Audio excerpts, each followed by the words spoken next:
Hello दोस्तों, welcome back. क्या बोलते हैं पब्लिक, कैसे हो आप लोग?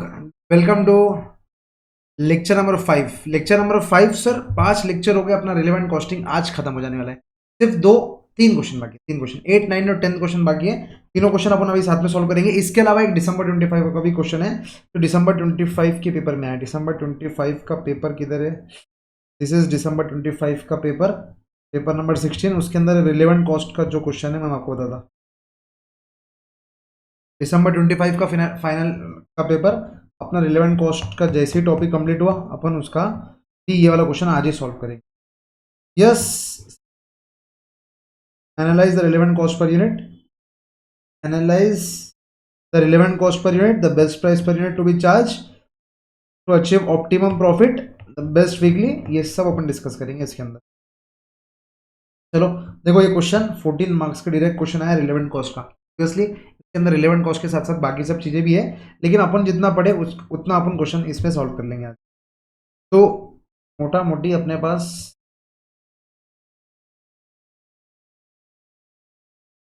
हाँ, तो करंटली सबसे पहले अपन 8 क्वेश्चन पे आते हैं। 8 क्वेश्चन पे आ जाओ। आप लोगों ने होमवर्क क्वेश्चन करके आएगा? 8 क्वेश्चन होमवर्क था आपके लिए। 8 तो 9 क्वेश्चन दोनों होमवर्क थे। 9 क्वेश्चन में मैंने आपको बोला था कि हर एक चीज के आगे आप रिलेवेंट कॉस्ट या रिलेवेंट कॉस्ट लिख के आना। सर ये 60 में से 20 रिलेवेंट है और 40 इरेलेवेंट है, ये लिख के लाना था। ये लिख के लाया गया आप लोगों ने। ये दोनों क्वेश्चन होमवर्क थे। उसके बाद not so not so question, ये बी वाला जो पार्ट है ना वो गलती से इधर प्रिंट हो गया, ये वाला इधर नहीं आया। ठीक है, आपकी बुक्स में ये प्रिंटिंग नहीं हुआ होगा। चलो चलो सबसे पहले चालू करते क्वेश्चन नंबर 8 से। क्वेश्चन नंबर 8 क्या बोलता? The accountant of XYZ Limited has prepared the following estimate on the basis of which he has advised that the contract should not be accepted at the price offered।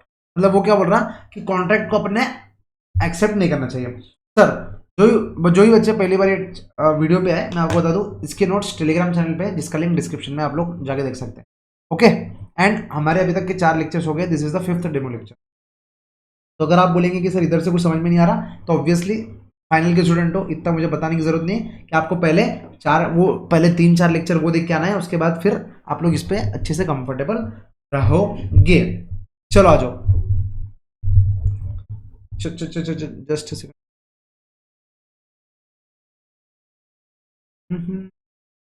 ठीक है, let's go.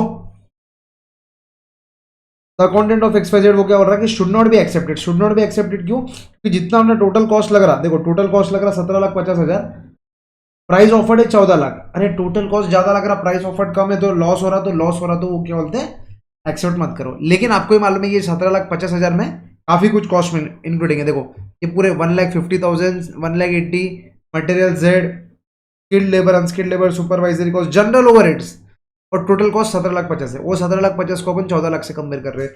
Total cost को compare नहीं करना पड़ता अपने को। कौन सी cost को कंपेयर करना पड़ता? रिलेवेंट कॉस्ट को कंपेयर करना पड़ता प्राइस ऑफर के साथ। सर रिलेवेंट कॉस्ट क्या है? रिलेवेंट कॉस्ट निकालेंगे। ये सब चीजों, ये सब जो भी है ना, 1 2 3 4 5 6 7, ये 7 चीजों के बारे में नीचे दिया होगा।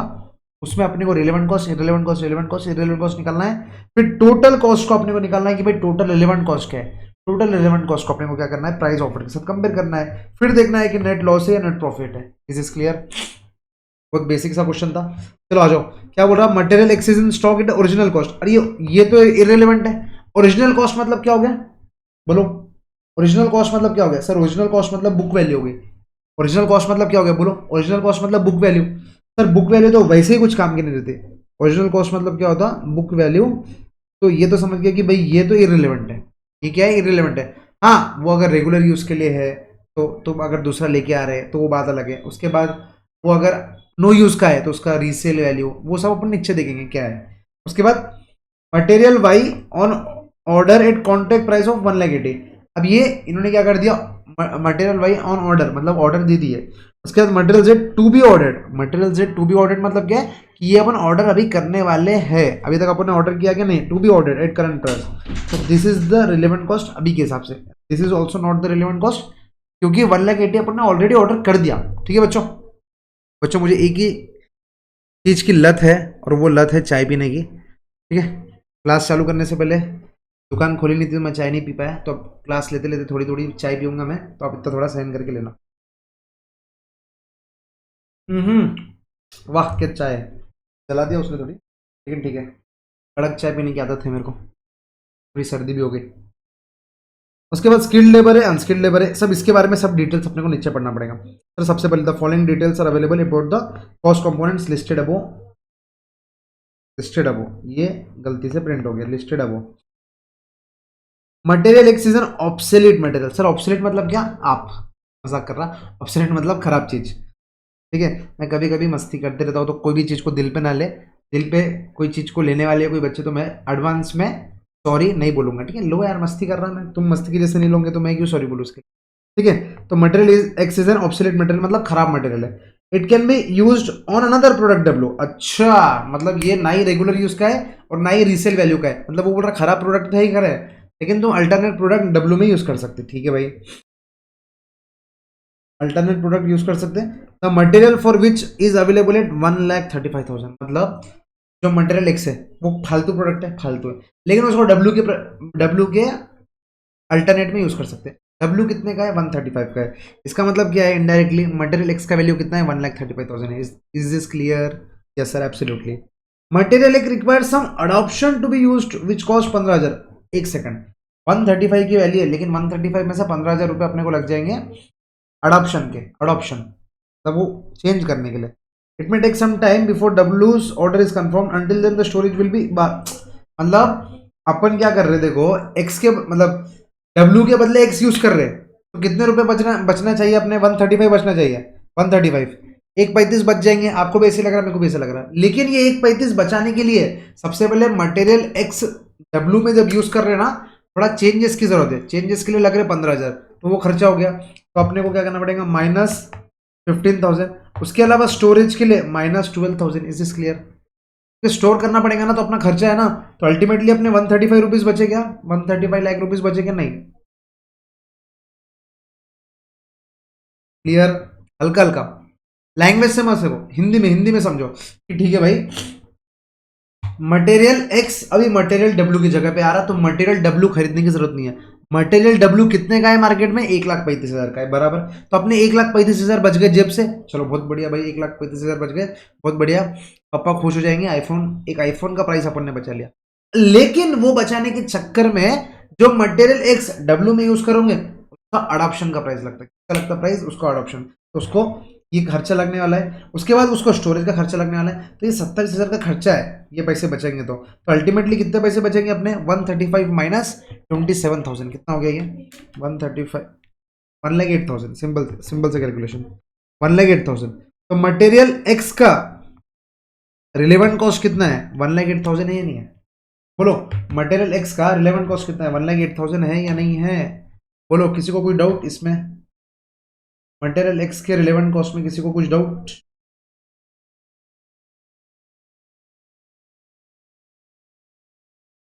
नहीं? तो अपन चले नेक्स्ट क्वेश्चन पे। Next question as in next point पे। सर नेक्स्ट पॉइंट क्या है? मटेरियल भाई ऊपर क्या था? मटेरियल भाई अपने ऑर्डर कर दिया था, ये था 180 का। नीचे क्या ऑर्डर देखो, material Y's order for some other product, मतलब ये भी कोई दूसरे प्रोडक्ट के लिए है, which is no longer required, मतलब रिक्वायर्ड नहीं है। It has a residual value of 155। Sir residual value नया मतलब क्या कुछ कोई मालूम है? रेसिडुअल वैल्यू मतलब रीसेल वैल्यू, तो this is nothing but it's relevant cost. ठीक है भाई, उसके बाद मटेरियल जेड के बारे में कुछ बोला नहीं है, इसका मतलब ये पूरा का पूरा 3 lakh is relevant cost. Clear? Next, skilled labor can work on other contracts which are presently operated by semi skilled labor at a cost of 4 lakh रुपए। इसका मतलब बताओ, इसका मतलब बताओ, कंफ्यूज हो गए क्या? अब इसका मतलब क्या बोल रहा? स्किल्ड लेबर ऊपर क्या था? बस स्किल्ड लेबर लिख के था 5,40,000, और नीचे उसने क्या कर दिया, ये देखो, स्किल्ड लेबर।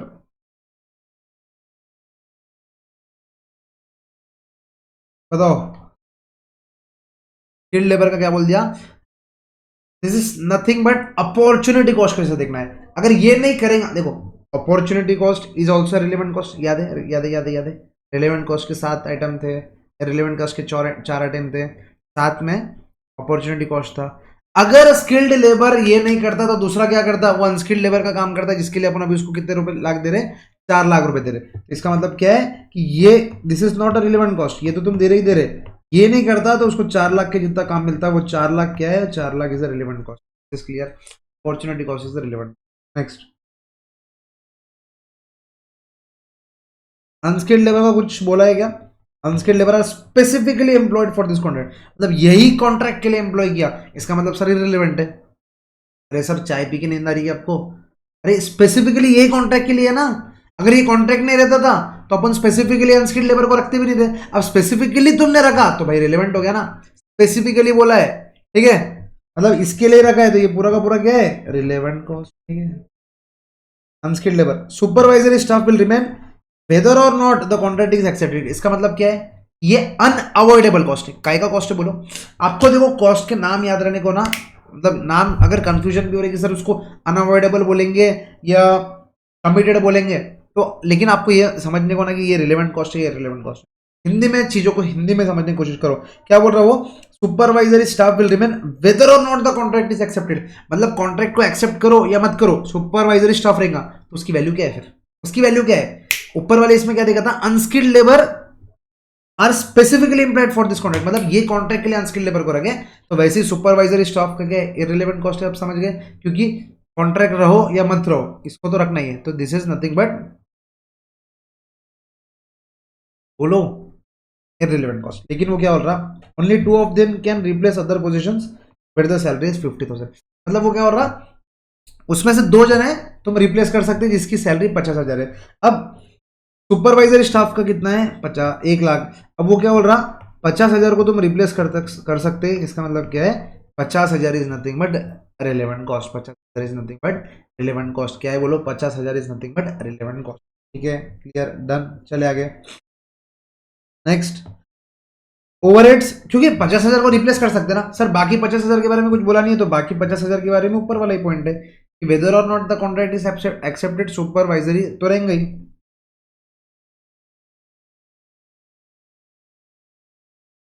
चाय हो गई खत्म, मजा आ गया।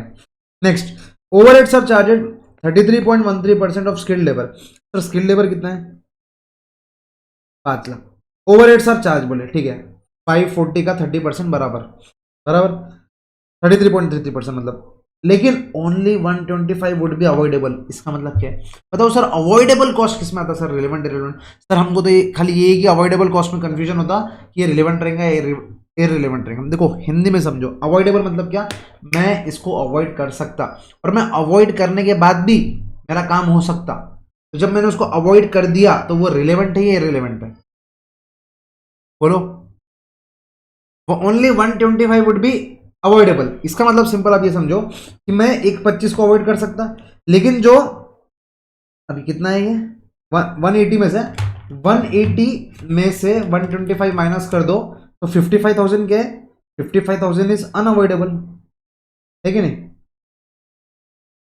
55,000 इज अनअवॉइडेबल, 55,000 इज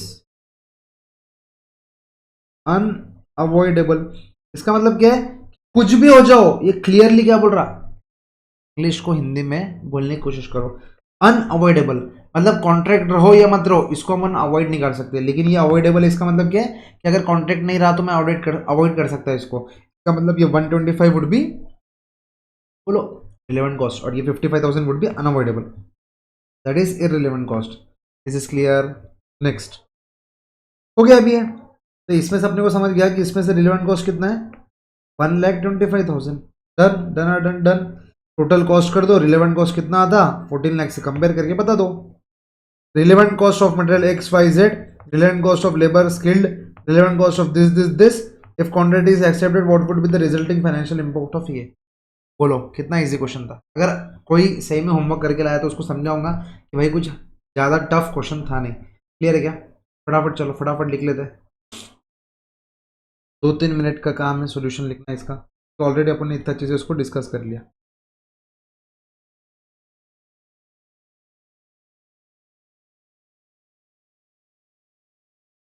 सॉल्यूशन, अब देखो जब उसने अलग अलग पूछा है ना, relevant cost of material X Y Z A में, तो अपने को यहाँ पर लिखना पड़ेगा ए, उसमें फिर लिखना पड़ेगा relevant cost for relevant cost of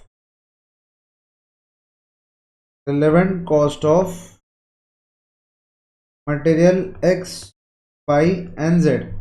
relevant cost of material x, y and z. relevant cost of material x, y and z. सबसे पहले x का तो क्या लिखेंगे अपन कि रीयूज वैल्यू कितना है 135, लेकिन इसमें से लेस लेस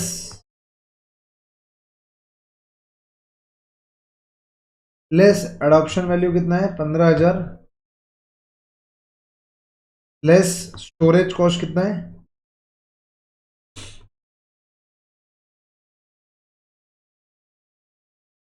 12,000। तो 135 माइनस ये दो खर्चे, तो अल्टीमेटली 1,08,000 जो आया, that is the relevant cost. Clear? That is the relevant cost. Is clear? हो गया एक्स क्या, वाई का क्या रहेगा? Relevant cost of Y is equals to what? Relevant cost of Y is equals to क्या रहेगा? ऑब्वियसली उसका realise residual value, जो जो उसने वर्ड दिया है वो लिख लेंगे। रेसिडुअल वैल्यू कितना है उसका? 1,55,000। और Z when nothing is mention relevant cost is equals to 3 lakh. कृपया करके आप आरसी मत लिखो, आरसी मत लिखो। मेरा तो आरसी लिखने का और एक रीजन है कि मेरी फेवरेट टीम ही आरसीबी है। ये रे विराट कोहली फैन किंग। हम लोग 18 साल के आज जीते हैं। लेकिन आपको यार रिलेवेंट कॉस्ट लिखना है बच्चों, ठीक है? आप लोग आरसी आरसी मत लिखना। अब तो जो धोनी के फैंस होंगे वो तो जानबूझ के ऐसा कट करके रिलेवेंट कॉस्ट लिखे होंगे। हाँ, धोनी के फैंस कितने है? क्या कोई धोनी के फैंस? किसके? चेन्नई साइड साउथ वाले होंगे कुछ धोनी के फैंस।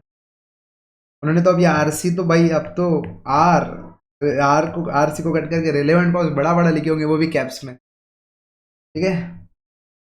अभी नेक्स्ट टाइम से मैं क्या करूँगा बताएगा, नेक्स्ट बुक में ना जो अपने चैप्टर का नाम है रिलेवेंट कॉस्ट एनालिसिस, तो ऐसा बड़ा करके बी लिख के बेस्ट एनालिसिस ऐसा कर देंगे। ठीक है? रिलेवेंट कॉस्ट एनालिसिस, इसके ऊपर मस्त ऐसा हार्ट, आरसीबी फैंस ऐसा मस्त ऐसा हार्ट। पर आपका हार्ट भी नहीं बन रहा, एक सेकंड। ऐसा ऐसा रिलेवेंट कॉस्ट बेस्ट एनालिसिस ऐसा लिखेंगे अपन। नेक्स्ट टाइम मेरे चैप्टर का नाम देखना, जितने बच्चे देख रहे हैं ना वीडियो मैं उनको भेजूंगा। Relevant cost best analysis. ठीक है? आरसीबी हो गया आप लोगों का। ये में क्या था? लेबर। लेबर में था स्किल्ड और अनस्किल्ड। स्किल्ड में क्या था? अभी तो वो 5,40 कर रहा, लेकिन अगर ये नहीं करता था तो कितना करता था? 4 लाख मिलता था। Which ever is lower, hence relevant cost कितना है? 4 लाख। ठीक है? स्किल्ड के बाद अनस्किल्ड का क्या था? स्किल्ड का तो एकदम इजी था कि कुछ बोला ही नहीं था। नहीं नहीं, अनस्किल्ड बोला था स्पेसिफिकली एम्प्लॉयड। स्पेसिफिकली एम्प्लॉयड, जब स्पेसिफिकली एम्प्लॉयड है, जब स्पेसिफिकली एम्प्लॉयड है इसका मतलब क्या है कि पूरा का पूरा रिलेवेंट कॉस्ट क्या है? 3 लाख इज द पूरा का पूरा रिलेवेंट कॉस्ट। डन? पूरा का पूरा 3 lakh is the relevant cost. Next C. C क्या था? सुपरवाइजरी एंड ओवरहेड्स, तीनों general overheads. Supervisory and general overheads.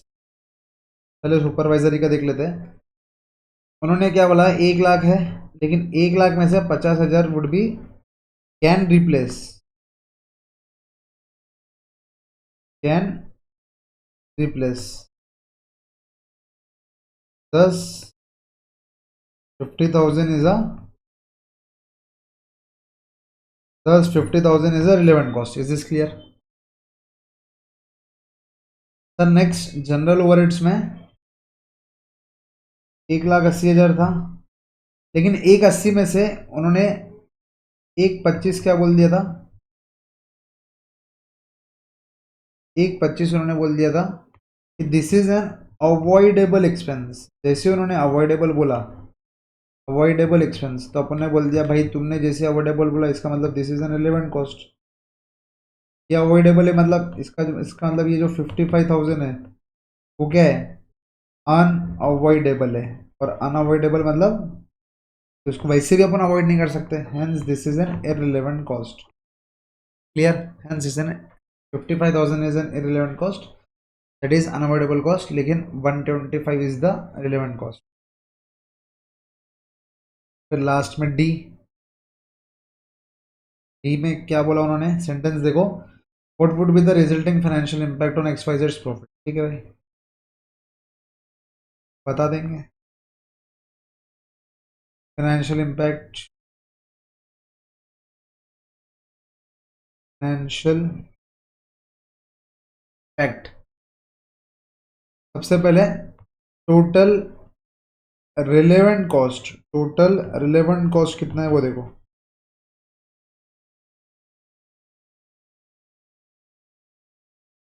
Total relevant cost कितना है,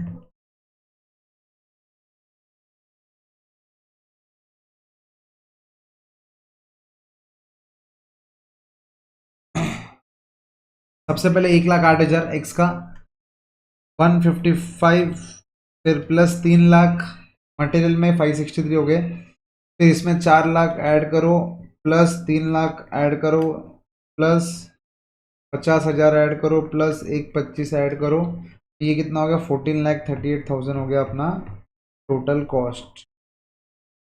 और फिर अपने को प्राइस ऑफर्ड कितना था,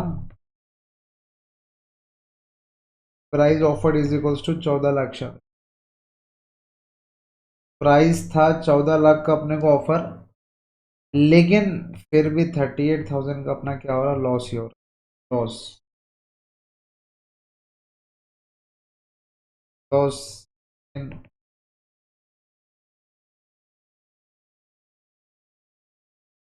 पहले क्या था, 17 लाख था, 17 लाख कुछ खर्चा था ना, टोटल टोटल खर्चा कितना था पहले, 17,50 था, 17,50 से अपने इरिलेवेंट इरिलेवेंट निकाल दिया तो 14,38,000 हो गए।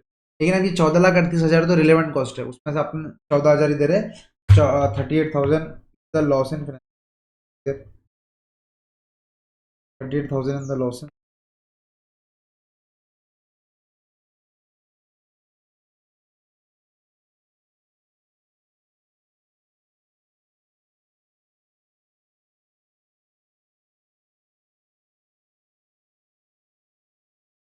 डन, बस इतना ही क्वेश्चन था। आप लोग अगर अच्छे से सॉल्व करें तो ज़्यादा हार्ड क्वेश्चन है ही नहीं। चलो नेक्स्ट क्वेश्चन पे, नेक्स्ट क्वेश्चन क्या होता है देखो, Rontex limited builders have been offered, ये वाला क्वेश्चन है ना, इसमें आया है क्या, यस प्रीवियस ईयर क्वेश्चन है ये क्या है, अच्छे से देखो, ये प्रीवियस ईयर क्वेश्चन है, आपके बुक्स में लिख के होगा, प्रीवियस ईयर दिसंबर 23 का क्वेश्चन दिखा रहा है। दिसंबर 23 में दो आया था, अब दिसंबर 25 में एक बार आया, मतलब दिसंबर 27 तक आएंगे नहीं, तो आप अगर जून 26 या दिसंबर 27 के बच्चे तो आप रिलेवेंट कॉस्टिंग छोड़ सकते हैं as per the previous record है, मैं ऐसा बोल रहा, मैं जो बोलता वो आपको मालूम है, मस्ती भी करता बीच बीच में, तो ये वाली मस्ती वाली बात, ठीक है। Frontex builders have been offered a contract by Exxon Limited to build it for its 5 special guest houses for use of its top management. Each guest house will be an independent one. The contract houses will be period for 1 year and the offer price is 1 crore. क्या बात है, 1 करोड़ रुपए, क्या बात है, contract price बढ़िया। In addition, Exxon Limited will also provide 2 grounds of land free of cost for the purpose of construction. क्या बात है, मतलब ये 1 करोड़ इसका ऑफर प्राइस है। अब 1 करोड़ में 1 करोड़ तो देंगे ही वो, plus 2 grounds of land free of cost भी दे रहा वो। The chief accountant of Frontex Limited has prepared on an estimate the basis of which he was advised that the contract should not be accepted. अब जैसे should not be accepted आया तो अपने दिमाग में क्या लग जाता, इन्होंने टोटल कॉस्ट में रिलेवेंट कॉस्ट और इरेलेवेंट कॉस्ट दोनों लिया होगा, लेकिन अपने को क्या दिमाग लगाना है कि भाई टोटल कॉस्ट में सिर्फ और सिर्फ रिलेवेंट कॉस्ट आता, ये सब केस में से सिर्फ और सिर्फ रिलेवेंट कॉस्ट यहाँ पर लिखना था आपको। इस एस्टिमेट वॉज एज फॉलोस, तो मैं क्या करूँगा, रफ में यहाँ पर बनाऊंगा, आप लोग इसको आपके बुक्स में उतार लोगे। Is this clear? क्योंकि आपके लिए होमवर्क था तो ये आपको थोड़ा रफ में देखना पड़ेगा। चलो आ जाओ। सबसे पहले the accountant also provides the following information. Land, the total requirement of land is 3 ground costing 20 lakhs पर ग्राउंड, इसलिए 20 इंटू 3 60 है बराबर। लेकिन will provide 2 ground free of cost. अरे 2 ग्राउंड तो फ्री ऑफ कॉस्ट ही मिल रहा ना, तो आपका रिलेवेंट कॉस्ट कितना है सर? एक ही ग्राउंड का, एक ग्राउंड का कितना पैसा मिल रहा? 20 लाख। तो what is the relevant cost? बोलो रिलेवेंट कॉस्ट कितना है भाई? 20 लाख। Is this clear? बोलो फर्स्ट वाला रिलेवेंट कॉस्ट क्लियर है? 20 लाख। क्वेश्चन क्या पूछा वो भी देख लेते, क्वेश्चन क्या पूछा वो भी देख लेते। क्वेश्चन क्या पूछा सर? सबके बारे में दिया, इधर तक दिया, ओवरहेड्स तक दिया। उसके बाद क्या होता है? Rontex limited has also another project has also on hand another project which would be executed if the contract from where to be accepted. The estimated profit on that was 10 lakh रुपए। मतलब ये क्या है कि अगर जो तुम लोग अभी जो कॉन्ट्रैक्ट यूज कर रहे हैं, अगर वो कॉन्ट्रैक्ट नहीं लेते थे तो तुमको 10 लाख का प्रॉफिट वाला कॉन्ट्रैक्ट मिलता था, ठीक है। तो ये एज एन अपॉर्चुनिटी कॉस्ट भी ऐड करेंगे अपन। रिमेंबर दैट, ये करने की वजह से मैं दूसरा नहीं कर पा रहा, दूसरा जो नहीं कर पा रहा तो अपॉर्चुनिटी कॉस्ट भी अपन ऐड करेंगे। Is this clear? तो draw in inference from the information given supra and identify the following relevant cost if the contract is accepted, irrelevant cost if the contract is accepted। देखो irrelevant cost relevant cost अपने को दोनों भी बोलना है कि कब कब कॉन्ट्रैक्ट एक्सेप्ट कर रहे हैं। Indicate with the reason as a cost management accountant of the company whether it should accept the contract from external not. Obviously बात है, रिलेवेंट कॉस्ट अगर 1 करोड़ से कम आ गया तो एक्सेप्ट करो, नहीं तो मत करो। ये तो क्या है, तुम बिना कॉस्ट मैनेजमेंट अकाउंटेंट के बनने भी बोल सकते हैं। क्लियर है ना? क्योंकि क्यों इसमें क्या लग रहा? दिमाग लग रहा, बिजनेसमैन लग रहा। बिजनेसमैन खुद ही सोचेगा ना कि मुझे 1 करोड़ का ऑफर मिल रहा है, लेकिन मैं अगर खर्चे टोटल कॉस्ट देखो कितना है 150 लाख, अगर मैं खर्चे 150 लाख से करूंगा तो कैसे आऊंगा? कैसे वो बोलते ना, या क्या चालबो ऐसा है कि भाई वो 1 करोड़ रुपए तुमको मिल रहा है, 150 लाख से। 150 लाख मतलब कितना हो गया? 1.5 करोड़। तो 1.5 करोड़ का कॉस्ट पे 1 करोड़ की सेल अगर मिलेंगे तो क्या ही फायदा? Is this clear? तो यहाँ पर अपने को देखना पड़ेगा। देखो 60 में से 40 तो इररिलेवेंट कॉस्ट हो गया, मतलब 150 से 110 तक तो अपन आ ही गए। बस अगर 100 के अंदर चले गए, 100 के अंदर चले गए मतलब 100 लैक्स के अंदर चले गए, तो 100 lakhs is nothing but 1 crore. 1 crore अपने को क्या मिल रहा? ऑफर प्राइस मिल रहा है। और अपना खर्चा 1 करोड़ से नीचे रहा तो अपना एक्सेप्ट कर लेंगे उसको। Is this clear? बोलो पार्टी मजमा। सेकंड वाला करोड़ देखो, लैंड वाला हो गया कंप्लीट। तो जैसे कंप्लीट हो गया टिक। ड्राइंग्स एंड डिजाइन का देखो, मुझे मालूम है आप लोग घर पे पढ़ के नहीं आए, अभी मेरे साथ पढ़ो एक एक चीज और एक एक चीज को सॉल्व करो। आप लोग बोलो तो सही, मुझे सब सुना था।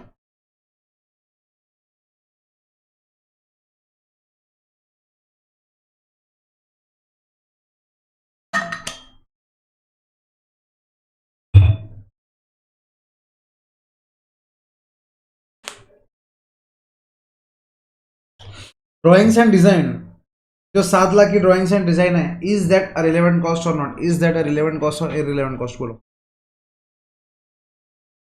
Is that a relevant cost or irrelevant cost?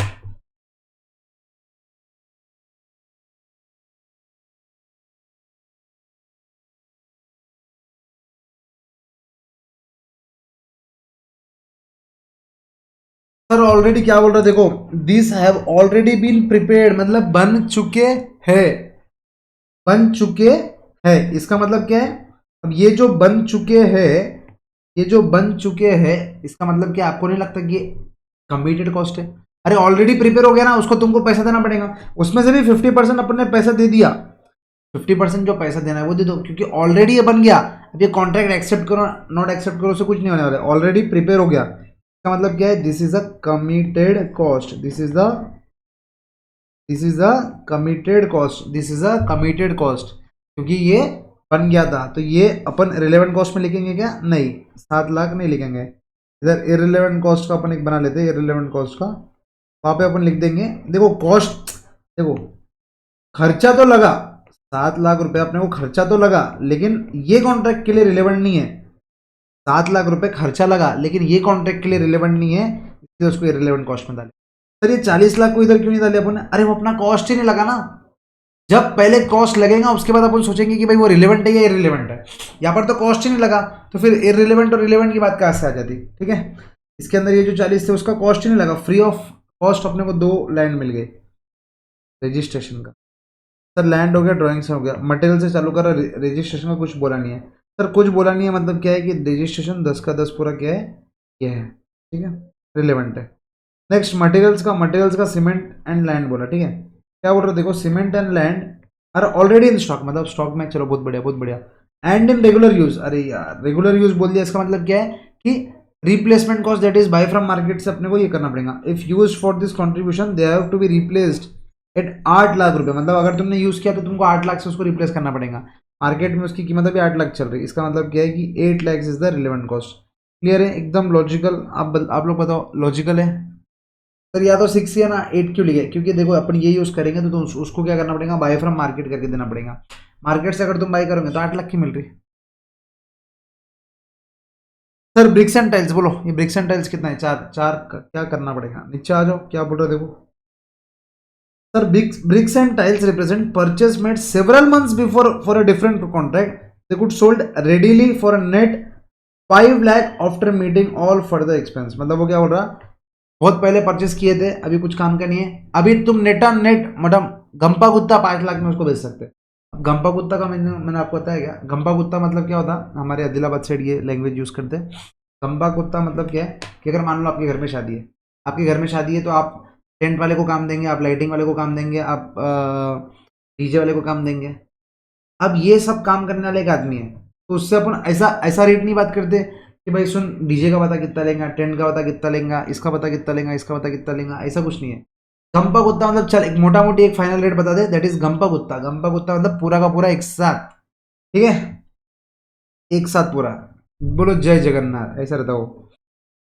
तो गंपा गुत्ता हो गया, और 5 लाख में अपन ने सेटल कर लिया, ठीक है सर। फिर 5 लाख के जब जब तुमने 5 लाख में सेटल कर लिया, 5 lakh is the relevant cost, और इरेलेवेंट कॉस्ट की तो बात ही नहीं आ जाती। सर नेक्स्ट स्टील के बारे में सर कुछ ऐसा दिया नहीं है, अदर्स की दिया है सर। अदर्स में स्टील है क्या, देख लो मटेरियल वर्थ ये नहीं सर, अदर्स में ये वाला अदर्स ये बोल रहा, ठीक है सर। जब स्टील के बारे में कुछ दिया नहीं है तो स्टील का 10 का 10 पूरा लिख लो, रिलेवेंट में कुछ नहीं दिया इसका मतलब क्या है, रिलेवेंट है। उसके बाद others including interior decoration 10, others including interior decoration 10, others क्या बोल रहा, इंक्लूडिंग इंटीरियर डेकोरेशन 10। अब अदर्स में लाइन क्या है देखो, material worth 2 lakhs relating to interior decorator are in stock for which no alternate use is expected in the near future. मतलब वो 10 लाख में से क्या बोल रहा है, देखो ये 10 लाख है ना, 10 लाख अदर्स में 10 लाख है, 10 में से वो क्या बोल रहा है, 10 में से material worth 2 lakh relating to interior decoration are in stock for which no alternate use in the is expected in the near future. मतलब ये 10 लाख में से एक सामान है 2 लाख का, बाकी सब सामान होगा 8 लाख का, तो ये 2 लाख में से वो क्या बोल रहा है कि भाई ये 2 लाख का भी कुछ काम नहीं है। However they can be sold for 1 lakh, तो सर ये 2 लाख के सामान को 1 लाख में बेच देंगे तो इधर 1 ही लाख बचेगा, और ये सर 8 लाख के ऊपर कुछ दिया नहीं है, मतलब 8 का 8 लाख ही रहेगा। तो टोटल रिलेवेंट कॉस्ट कितना हो गया, 1 + 8 9 लाख। टोटल रिलेवेंट कॉस्ट कितना हो गया बोलो, टोटल रिलेवेंट कॉस्ट कितना हो गया, 9 lakh. Is this clear,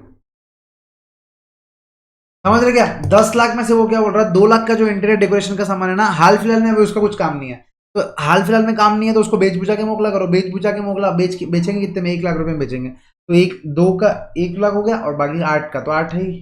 done. Skilled workers will be transferred to this project from another project, skilled workers will be transferred to this project from another project.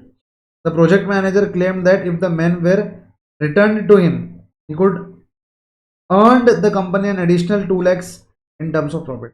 देखो skilled worker will be transfer to this project from another project, मतलब क्या है कि वो project में पैसा देना है या ये प्रोजेक्ट में पैसा देना है, वन एंड द सेम है।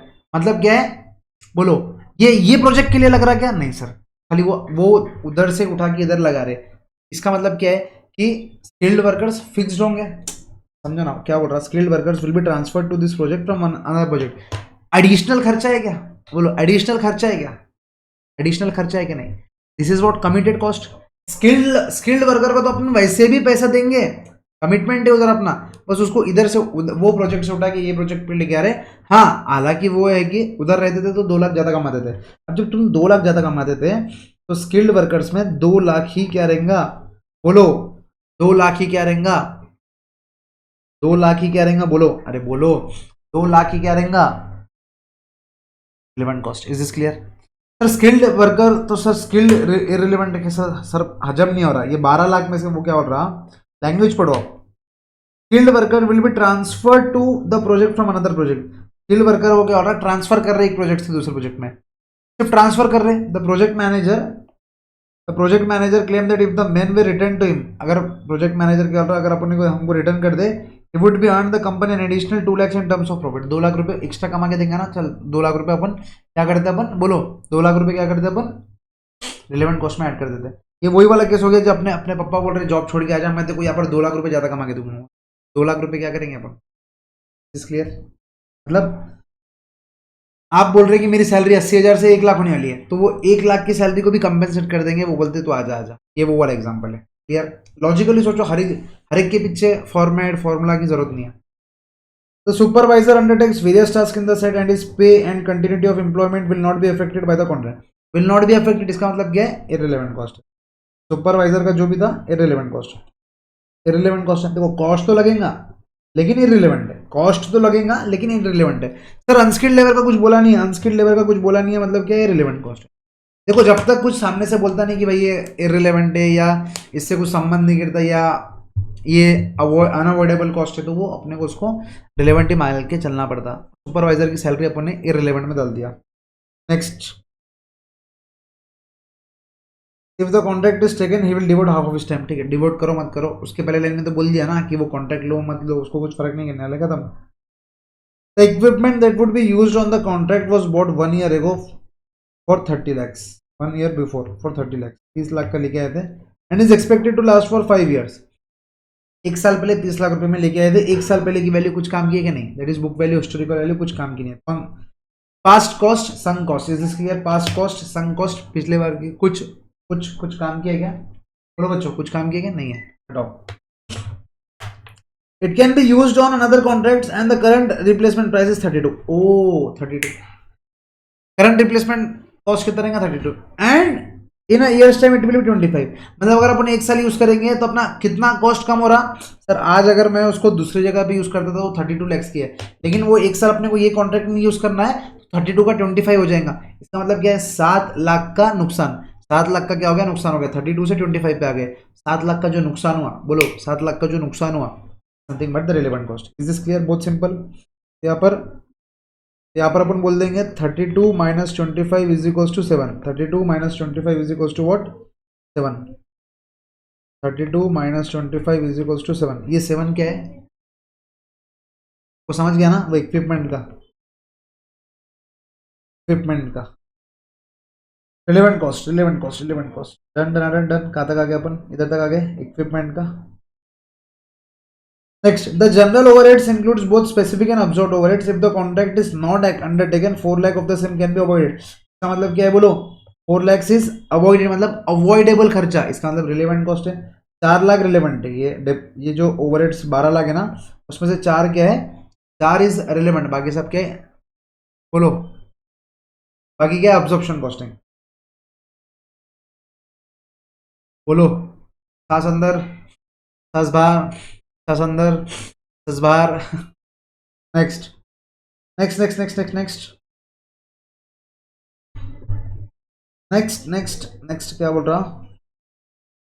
ट्रॉन्टेक्स लिमिटेड इधर तक हो गया। ट्रॉन्टेक्स देखो, अब यहाँ पर ये 12 में से 4 लाख क्या था?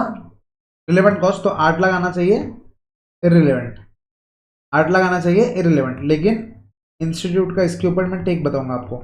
5 मिनट रुक जाओ। या 8 लाख को मैं अलग कलर से लिख लेता, अपने को बाद में समझे कि इसके ऊपर बात करनी है कुछ। लाल कलर से लास्ट देखो इधर तक सब हो गया। देखो डेप्रिसिएशन इज नॉट रिलेवेंट, अपन ने फर्स्ट लाइन में पढ़ा था। सर डेप्रिसिएशन कब पढ़ाया था आपने? मुझे मालूम था, आप लोग ऐसा बोलो, मुझे मालूम था, इसलिए डेप्रिसिएशन कॉस्ट के पहले ही बता दिया था बच्चों। बुक वैल्यू देखो, इधर का depreciation expenses such as depreciation are not cash flows and therefore not relevant.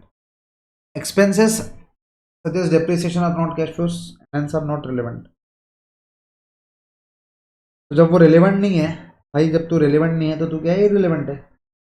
जब तू relevant नहीं है तो तू क्या है? irrelevant है। ठीक है भाई, अब वो ही वापस आ गया कि ये कॉस्ट तो लगने नहीं वाला है। देखो कॉस्ट तो लगने नहीं वाला है, तो इधर भी नहीं आना चाहिए था। इंस्टीट्यूट का टिक पता था मैं इसके ऊपर। उसके बाद देखो Rontex limited has also on hand another project which would not be executed if the contract from XYZ were accepted. The estimated profit on that is 10 lakh. क्या बोल रहा, बोलो क्या बोलने की कोशिश कर रहा, बोलो बोलो जल्दी बोलो.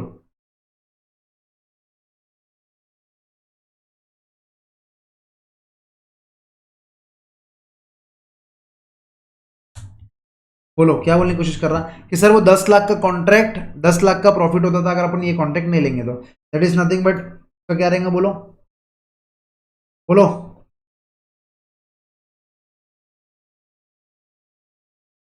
तो ऑब्वियसली बात है, एक सेकंड में के अंदर ये ना इसका सोल्यूशन निकाल रहा.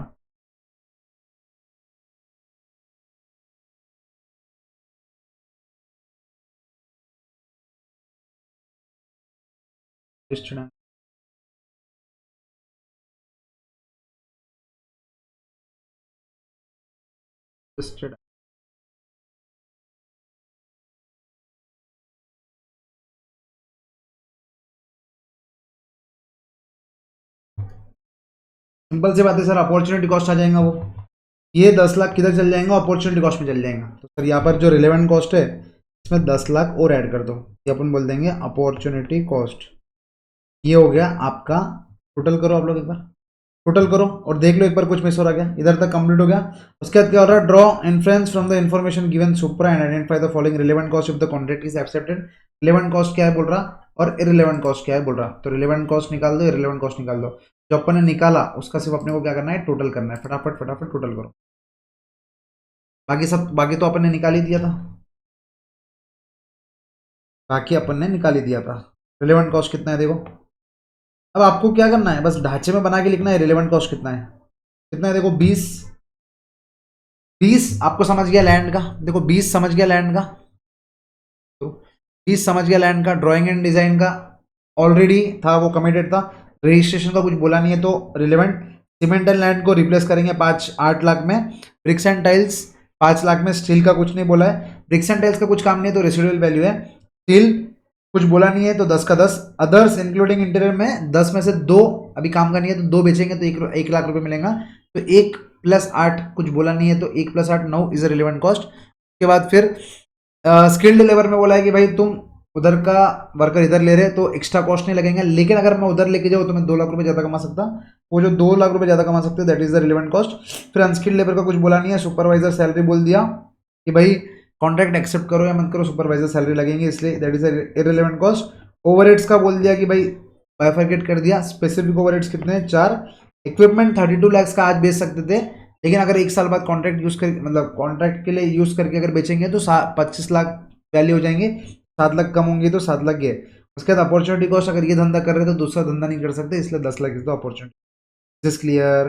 बोलो 20 + 10 + 8 + 5 + 10 + 9 + 10 + 10 + 11 that is nothing but 93 lakhs is the relevant cost. अब बताओ रिलेवेंट कॉस्ट 93 लाख है.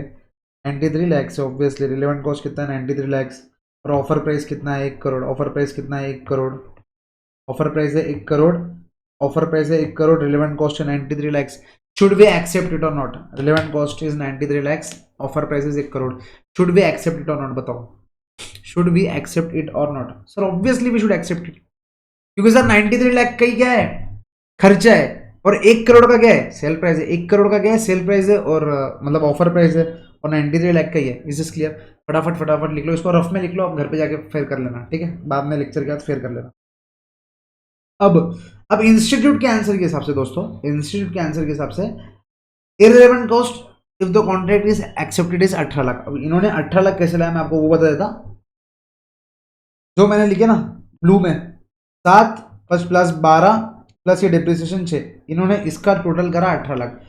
Logically overheads 8 is a irrelevant cost, लेकिन अब ये कॉन्ट्रैक्ट स्पेसिफिक है इसलिए इन्होंने इंस्टीट्यूट ने ये 8 को कंसिडर नहीं किया, क्योंकि ये खाली अब्जॉर्प्शन कर रहे ना. तो ये 8 अपन कहीं और भी डाल सकते हैं. ये पर्टिकुलर कॉन्ट्रैक्ट की वजह से डिप्रिसिएशन, मतलब ये पर्टिकुलर कॉन्ट्रैक्ट की वजह से वो अब्जॉर्प्शन नहीं हो रहा बोल के सोच के उन्होंने ये 8 लाख को इररिलेवेंट में कंसिडर नहीं किया. उसके बाद आप बोलेंगे सर ये डिप्रिसिएशन, फिर ये देखो ये डिप्रिसिएशन ये इक्विपमेंट के ऊपर है. Depreciation is on this equipment, ठीक है. ये जो इक्विपमेंट है ना उसके ऊपर मोटा मोटी डिप्रिसिएशन होगा, 1 साल पहले लिए 30 लाख का, तो वो उसके ऊपर स्पेसिफिकली वो कॉन्ट्रैक्ट के लिए वो मशीन इक्विपमेंट यूज हो रहा है, इसलिए वो डिप्रिसिएशन उसके ऊपर रहेगा, इसलिए उसको रिलेवेंट में ले रहे हैं। इंस्टीट्यूट ने चाहे तो इसको ले सकते थे, लेकिन इंस्टीट्यूट का बैकिंग क्या था मैं आपको बता दिया। अब इंस्टीट्यूट ऐसा सोच रहा हूँ कि भाई ये जो ओवरहेड्स है ये जनरल ओवरहेड्स है, general overheads are considered as irrelevant cost, लेकिन कॉन्ट्रैक्ट एक्सेप्ट करो या मत करो that doesn't make sense. Question क्या बोल रहा, if the contract is accepted, बाद में इररिलेवेंट कॉस्ट क्या लग रहा है, अरे कॉन्ट्रैक्ट एक्सेप्ट करो या मत करो, तुमको फिक्स्ड ओवरहेड्स तो ऑब्जर्व करने हैं ना, that is anyways irrelevant cost. मैं क्या बोल रहा, फिक्स्ड ओवरहेड को देखो फिक्स्ड ओवरहेड्स जो है, मतलब फिक्स्ड ओवरहेड्स जो है वो तुमको कैसे भी क्या करना है, फिक्स्ड ओवरहेड्स को तुमको कैसे भी ऑब्जर्व करना है, तो कॉन्ट्रैक्ट एक्सेप्ट करो या मत एक्सेप्ट करो that doesn't make any sense. लेकिन कॉन्ट्रैक्ट एक्सेप्ट करने की वजह से क्या आपका इररिलेवेंट कॉस्ट लग रहा, सर कॉन्ट्रैक्ट एक्सेप्ट करने की वजह से अपना ये ड्राइंग एंड इसका लगा, नहीं तो चाहो तो मैं यहाँ पर 50% पेमेंट किया, 50% में नहीं दे सकता था, लेकिन कॉन्ट्रैक्ट एक्सेप्ट किया इसलिए मुझे देना पड़ा पेमेंट, ठीक है। हालांकि वो कमिटेड कॉस्ट है लेकिन मैं नहीं दे सकता था। क्या सुपरवाइजर सैलरी, पैसा तो जेब से लग रहा ना, वो सुपरवाइजर यहाँ पर आके काम कर रहा ना, यहाँ पर देखो सुपरवाइजर आके यहाँ पर खुद बोला है कि will devote half of his time, वो जब खुद काम कर रहा तो वो देना पड़ेगा, इज दिस क्लियर। के बाद ये वाला डेप्रिसिएशन वो इक्विपमेंट का था, तो सेवन देखो रिलेवेंट कॉस्ट 7 + 5 12 + 6 18, ये हो गया, ये हो गया इंस्टीट्यूट के हिसाब से। अगर इंस्टीट्यूट ने इसके ऊपर कभी डिटेल सोल्यूशन दिया फिर अपन बात करेंगे उसके ऊपर डिटेल सोल्यूशन पर। अब ये अजम्पशंस का खेल है, जितना अपना नॉलेज था रिलेवेंट और इररिलेवेंट कॉस्ट के, उससे थ्रू उसको यूज करके अपन ने ये आंसर निकाल दिया। अब अजम्पशंस का खेल है कि भाई वो क्या अज्यूम कर रहा, इज इज क्लियर। मेरे को लगता कि हो गया, लास्ट में indicate the reasons as a cost management of the company whether it should accept the contract from X or no. Obviously you should accept the contract because yes should accept, बोलो should accept because the total relevant cost is just, the total relevant cost is just 93 lakhs,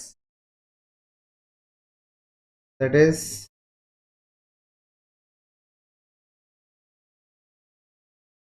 profit of 7 lakhs is still possible। लिख दो ऐसा, 1 crore,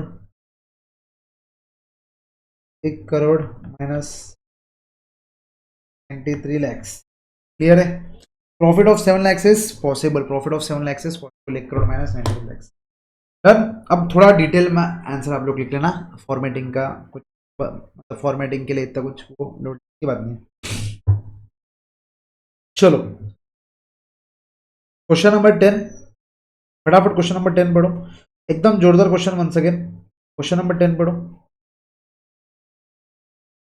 question number 10 करेंगे अभी फटाफट, और फिर December 25 का वो क्वेश्चन करेंगे, और फिर रिलेवेंट कॉस्ट को खत्म करेंगे। जल्दी फटाफट, 1.5 घंटे में लेक्चर अपने को एंड करना है। फटाफट 2 मिनट का टाइम दे रहा, प्लीज क्वेश्चन को थोड़ा डिटेल में पढ़ो, क्वेश्चन इंपॉर्टेंट है, एग्जाम में आने लायक क्वेश्चन है। Once again the time starts now, पढ़ो उसको, मार्क करते करते चलो।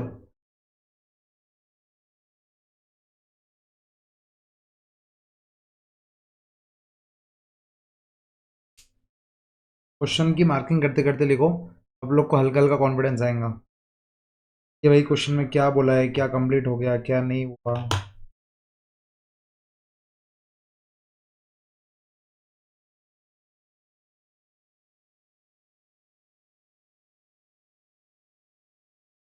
दिन दिन दिन दिन दिन दिन दिन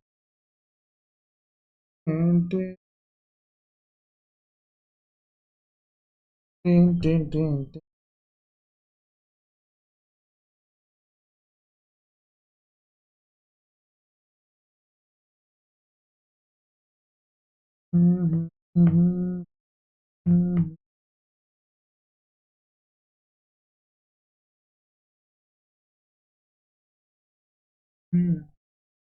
डन है क्या, पढ़ेगा तुम लोग थोड़ा थोड़ा।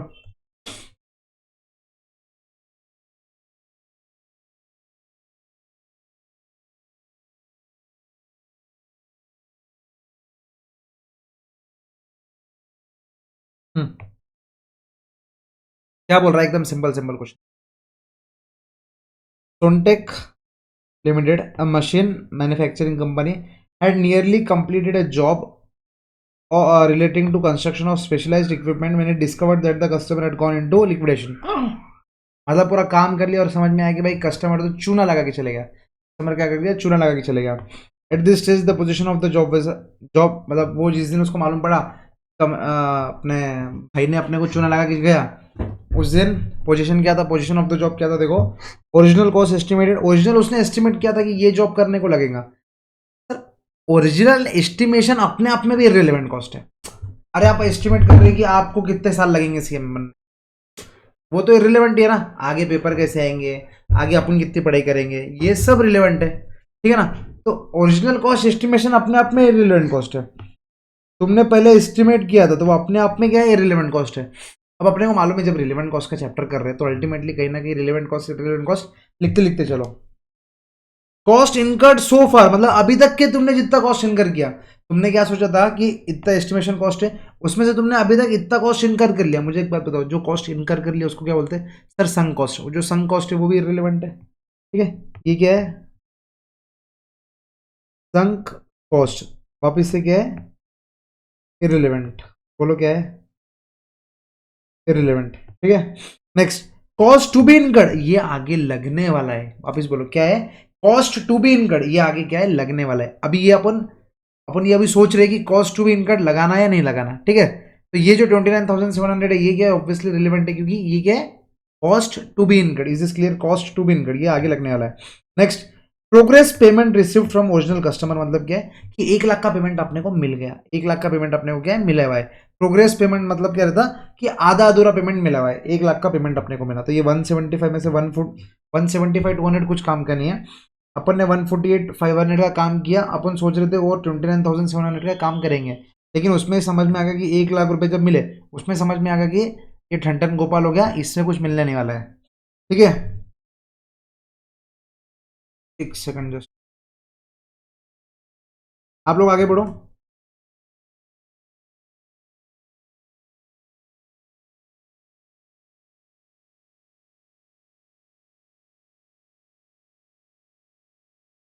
उसके बाद देखो, आफ्टर रिसर्च, उसके बाद क्या वाला, उसने रिसर्च किया, एक new customer to the equip a new customer for the equipment was found, he is interested to take the equipment if certain modifications are carried out. वो क्या बोल रहा है, देखो अब आधा अधूरा प्रोडक्ट बना, उसके अंदर वो लिक्विडेशन हो गया, उसको तो बेचना नहीं है। अपन ने क्या किया, एक नए नए कस्टमर को ढूंढा, और कस्टमर क्या वाला, मैं तुम्हारा प्रोडक्ट ले लूंगा अगर तुम certain modifications are carried out, certain modifications करोगे ना, मैं ले लूंगा। The new customer wants the equipment in original condition but without its control device. क्या उसको क्या नहीं चाहिए, उसको उसको क्या नहीं चाहिए, बोलो उसको क्या नहीं चाहिए, विदाउट इट्स कंट्रोल डिवाइस। तो सर कंट्रोल डिवाइस उसको निकाल के चाहिए रहेगा,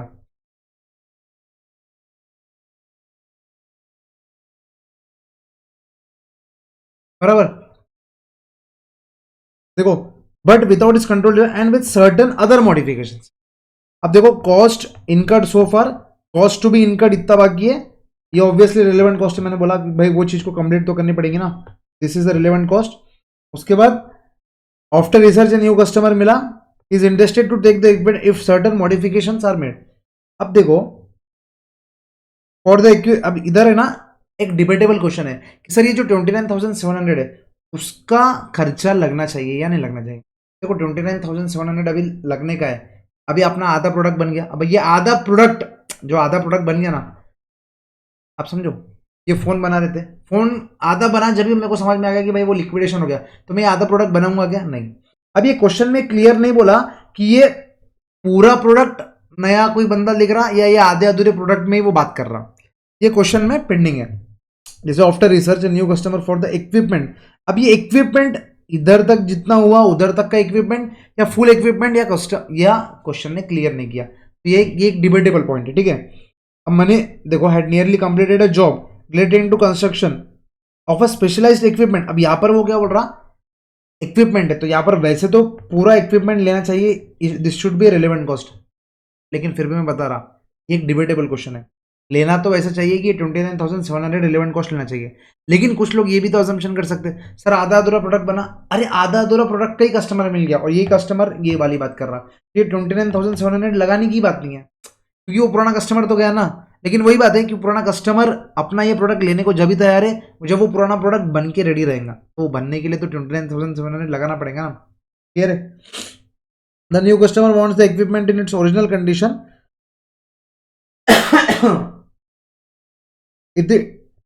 the new customer wants the equipment in its original condition. अब ये ओरिजिनल कंडीशन का मालूम मतलब इन्होंने एकदम एग्जैक्ट क्लियर नहीं किया, क्योंकि यहाँ पर भी आप देखोगे ना कहीं बोला ही नहीं है कि what is the original condition, but without its control device and with certain other modifications. The cost of these additions and modifications are as follows. Direct material at cost, इतना और मटेरियल लगेगा, वेजेस इतना लगेगा, variable overhead इतना लगेगा, ये इतना लगेगा, ये इतना लगेगा। अब देखो सेकंड अजम्पशन क्या है, ये रिलेवेंट कॉस्ट ही है। सेकंड अजम्पशन क्या होता है कि भाई जब डायरेक्ट मटेरियल वेजेस और लगा रहा, वेरिएबल ओवरहेड लगा रहा, इसका मतलब क्या है, वो आधे अधूरे प्रोडक्ट के साथ ही काम कर रहा। तो अपन दोनों मतलब दोनों आंसर में एक ही डिफरेंस रहेगा, 29,700। ठीक है, इंस्टीट्यूट का सोल्यूशन ऐसे अभी इसके ऊपर आया नहीं, जैसे आएगा ना मैं आपको लोगों को लिखवा दूंगा कि इंस्टीट्यूट इसके ऊपर क्या टेक ले रहा है। अब इसके अलावा देखो सर्टेन मॉडिफिकेशंस में material wages variable overhead 25% of direct wages. यहाँ पर देखो डायरेक्ट वेजेस दिया 3500, नीचे department is extremely busy, direct wages is 2500। 3500 या 2500 कौन सा ले, थोड़ा कंफ्यूजिंग है, वंस अगेन कंफ्यूजिंग पॉइंट। फिर वेरिएबल ओवरहेड 25%, फिर ये फिक्स ओवरहेड से दे दिया। अब देखो the direct material required for the modifications are in stock, ये 1050 स्टॉक में है, and if not use for modification of the order they will be use for another job in place of material that will now cost इतना। Obviously this is nothing but opportunity cost, that is relevant cost. This is nothing but the opportunity cost which is equal to relevant cost. Clear है? ओसी is equal to RC. Next, the department is extremely busy, its direct wages is 2500 and is currently yielding a contribution of 3.2 per year। अब ये 2500 से ले 3500 से ले confusion है। Safer side 3500 is a better option, 3500 into 2.5 अपन ले लेंगे, क्योंकि रिलेवेंट कॉस्ट कभी भी ज़्यादा लिया हुआ better. 2.5 this would be 8750 plus वो 3500 तो है ऑलरेडी, प्लस वो 3500 है ऑलरेडी, तो ये हो जाएगा 12250। Is this clear? यहाँ पर 2500 लोग बोल रहे, लेकिन अभी अब वापस से डिबेटेबल क्वेश्चन, 2500 या 3500। ठीक है,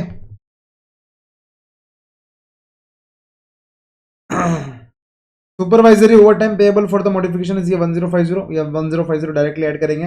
the cost of control device that the new customer does not require is 13,500। ये जो डिवाइस है 13,500 की उसको रिक्वायर्ड नहीं है। अभी उसको रिक्वायर्ड नहीं है तो अपन क्या करेंगे, उसको भेज पूछा के मोकला। एक तो अपने को रिक्वायर्ड है क्या, नहीं तो भेज पूछा के मोकला। It is if it is taken out it can be used in another job in place of different mechanism. The latter mechanism has otherwise to be bought at 10,500।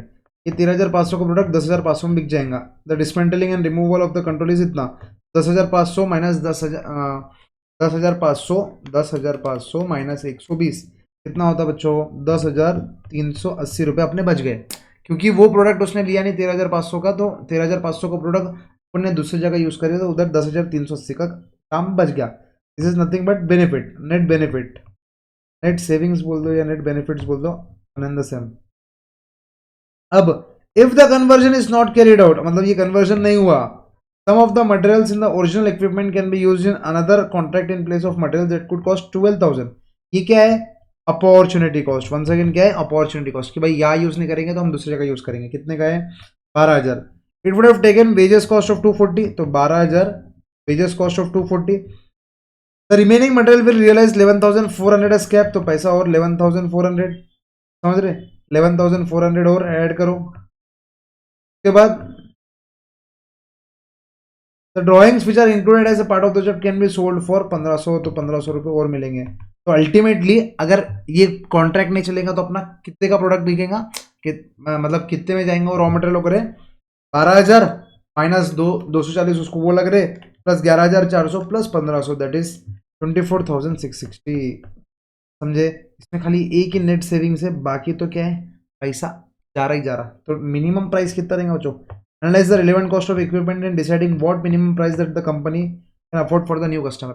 Minimum price क्या रहेगा, देखो स्टार्टिंग से आ जाओ, irrelevant. अब ये relevant को अभी फिलहाल के लिए नहीं पकड़ रहे अपन, ये पैसा मिला। नेक्स्ट 1050 के बदले अपन लेंगे 2250, बराबर 2250 फर्स्ट वाला। नेक्स्ट इधर 2,500 के हिसाब से लो तो अलग आएगा, 2,000 अपन ने 3,500 के हिसाब से लिया, देखो 3,500 के हिसाब से 3.2 के हिसाब से, एक सेकंड 2.5 नहीं, ये गड़बड़ हो गई। 3500 इंटू 3.2 है ना, इंटू 3.2, 3500 इंटू 3.2 कितना होता? 11,200, 11,200 प्लस 3,500 प्लस 3,500, ये हो गया 14,700। अब ऐड करो 14,700 प्लस ये 2250 प्लस 1 2 सुपरवाइजरी 1050 प्लस देखो variable overhead 25% of direct wages, तो 14,000, अभी 18,000 आ गया, 14,700 का 25% कर दो, ये हो गया 14,700 का 25%, कितना हो गया? 3675। अब बताओ 14,000 ये प्लस ये, मतलब सब ऐड करेंगे अभी, 2250 फटाफट, 2250 प्लस 14,700 प्लस 3675 प्लस 1350। देखो ये very fixed overheads will be absorbed at 50% of direct wages, fixed overheads are, बोलो, इररिलेवेंट कॉस्ट। नेक्स्ट ये हो गया, ये हो गया 1050। नेक्स्ट इसमें 10,380 रुपये बच गए, मतलब माइनस 10,380 नेट सेविंग्स में बच गए, मतलब माइनस 3,000, 10,380। और ये इधर नहीं बेचते थे तो और जगह बेचते थे तो कितना कमा देते? 24,660। तो कितना आ रहा बच्चों? 37,305 आ रहा अपना कॉस्ट, 37,305 आ रहा, 37,305। Is this clear? देखो इंस्टीट्यूट का ऐसा जिसके ऊपर अभी कोई सोल्यूशन नहीं है, किस कर दिया क्या अपन ने? हाँ 37,305, ये अब अप्रोक्सीमेट आंसर है मेरे तरफ से। इंस्टीट्यूट का जब इसका प्रॉपर सोल्यूशन आ जाएगा तो ठीक है। अभी फिलहाल के लिए अपन इसको थोड़ा, इसको अपन जानबूझ के अभी सिर्फ स्पेस छोड़ के अपन आगे बढ़ रहे, क्योंकि जब इसका प्रॉपर सोल्यूशन आएगा जब अपन लिखेंगे। अब इसके अंदर अपने को दो चीज का डाउट है सर, दो चीज, कौन से दो चीज का डाउट है बोलो? Doubt number one, doubt number one कि ये 29,700 को कंसिडर करना या नहीं करना, क्योंकि इन्होंने क्लियर बोला नहीं है कि कौन सा प्रोडक्ट लेना चाहिए। Is is clear? अब देखो ये क्वेश्चन के लैंग्वेज की दिक्कत है, अगर ने क्वेश्चन बोल दिया कि वहां से प्रोडक्ट कंटिन्यू करना है तो वो 29,700 को नहीं लेंगे। अब इंस्टीट्यूट ने क्या असम्पशन लिया वो अपने को देखना पड़ेगा, उसके बाद ये क्वेश्चन सॉल्व हो सकता है। और दूसरा क्या है, अब ये वेजेस कौन से लेंगे? डायरेक्ट वेजेस, डायरेक्ट वेजेस 3,500 या 2,500। This is clear? 35, देखो 3,500 लेना है या 2,500 लेना है, दिस इज द क्वेश्चन। ठीक है, तो गिव मी सम टाइम, जैसे इंस्टीट्यूट का इसके ऊपर कुछ सोल्यूशन या कुछ रिजल्ट आता है मैं तुरंत ही आपके ऊपर मतलब इधर आके अपन कंटिन्यू कर लेंगे। यहाँ पर आप स्पेस छोड़ दो, यहाँ पर कोई लिखने की जरूरत नहीं है, अभी के लिए छोड़ दो। ये रिपीट क्वेश्चन था, आपके बुक में आया भी नहीं होंगे, ठीक है। तो मेरे हिसाब से अभी के लिए अपना रिलेवेंट कॉस्टिंग पूरा कंप्लीट हो गया। दिसंबर 25 को क्वेश्चन छोड़, दिसंबर 25 को क्वेश्चन निकालेंगे अपना। क्लियर है क्या? एक बार रफ में अभी अभी के लिए इतना इतना लिख के रख लो जितना मैंने अभी लिखा है आपको, बाकी डिटेल में एक बार बस इंस्टीट्यूट का आंसर आने दो, फिर मैं आपको लिखा दूंगा। क्लियर है?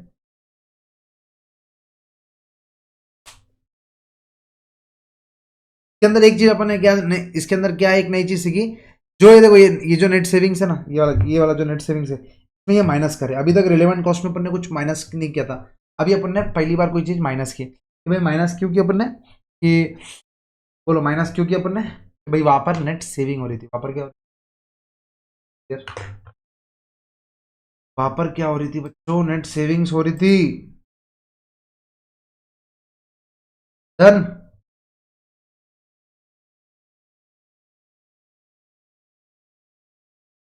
चलो एक बार दिसंबर 25 का क्वेश्चन कर लेते हैं, बाकी का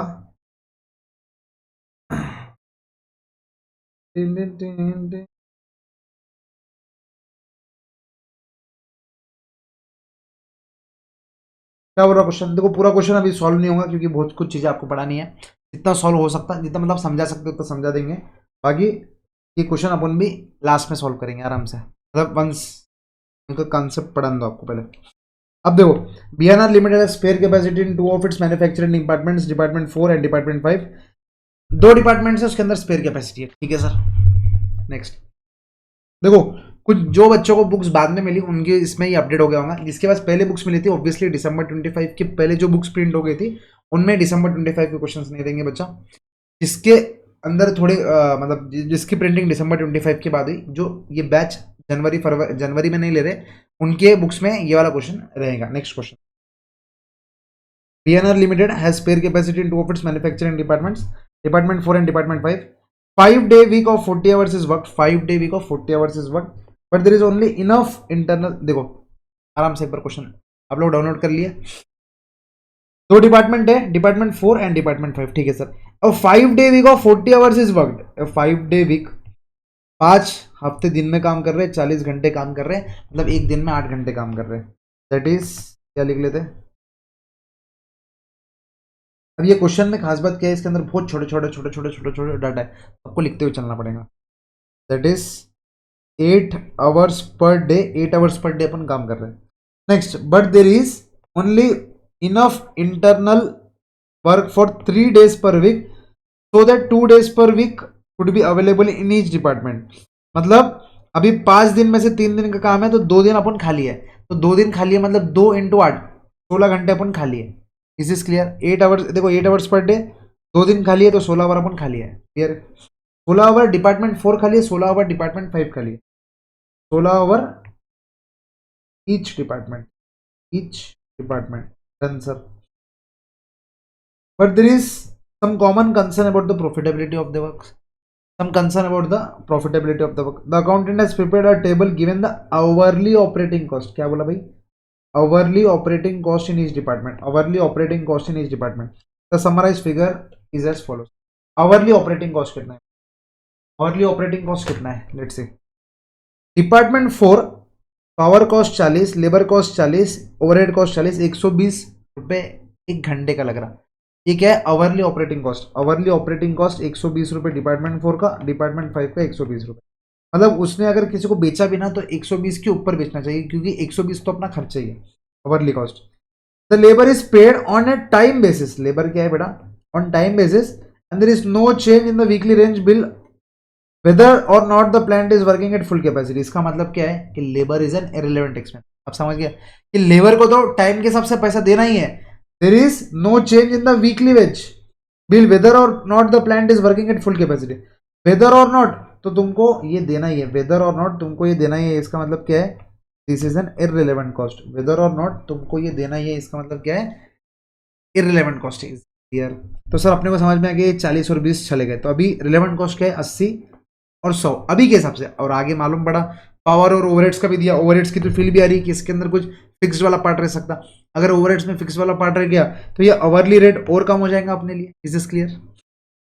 समझते हुए चल रहे ना आप लोग? The overhead figures are based on firms current absorption rates fixed and variable where the departments are operating at 90% of full capacity assuming 50 year week. The budgeted fixed overhead attributed at department 4 is इतना and that of department 5 is इतना. तो department 4 का rate कितना है? 36,000 and department 5 का rate कितना है? 50,400. Is this clear? The budgeted fixed overhead attributed to department 4 is इतना एंड डिपार्टमेंट 5 इज इतना. Is this clear? अब ये चीज को अपने को थोड़ा डिकोड करना पड़ेगा. करेंगे sir. As a short term measure the company has selling processing time to another manufacturer 70 per our in either departments. बताओ 70 रुपये पर घंटा बेचना सही है या गलत है? इसलिए वो कंसर्न आ रहा कि भाई प्रॉफिटेबली बेच रहे. तो तुम्हारा 120 का खर्चा है मान गया. उसमें से 40 और 20 क्या है? 40 और 20 क्या है बोलो? उसमें से 40 और 20 क्या है? तुम्हारा इररिलेवेंट कॉस्ट है. लेकिन फिर भी 80 और 100 अभी के हिसाब से 80 और 100. हाँ वो फिक्स्ड ओवरहेड्स भी अपन माइनस करेंगे, लेकिन 80 और 100 के हिसाब से 70 रुपये पर घंटा बेचना सही है क्या? नहीं है सर, सही नहीं है. ऑब्वियसली बात है अपन ओवरहेड्स का अपन ये माइनस करेंगे, उसके बाद चेक करेंगे. लेकिन आपको समझ रहा चेक कैसा करना है? अवरली ऑपरेटिंग कॉस्ट दिया है 120, उसमें से अपने को समझ में आ रहा है कि 70 में बेच रहे हैं. अब the customer is willing to continue this arrangement and to purchase any spare time available. Customer बोल रहा है कि और स्पेयर टाइम होगा तो हम देते हैं. But BNR limited is considering the introduction of a new product on a minor scale to absorb the spare capacity. लेकिन अपन क्या सोच रहे हैं as a company, as a business owner, भाई अब अगर अपने पास एक्स्ट्रा अवेलेबल कैपेसिटी है, स्पेयर टाइम अवेलेबल है, तो अपन नया प्रोडक्ट चालू कर देते एक छोटा सा. मतलब क्वेश्चन में पहले एक क्वेश्चन था, इन्होंने अलग ही ब्रांच खोल दी.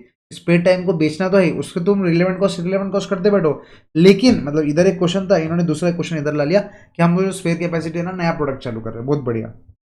Each unit of the new product would require 45 minutes in department 4 and 20 minutes in department 5. इसलिए ये क्वेश्चन थोड़ा कॉम्प्लिकेटेड हो गया, क्योंकि ये वाले पॉइंट्स आ गए. कि भाई जो नया प्रोडक्ट है ना, ईच न्यू प्रोडक्ट वो 45 मिनट्स लगेगा डिपार्टमेंट 4 में, 20 मिनट्स लगेगा department 5. The variable cost of the required input is 10 per unit.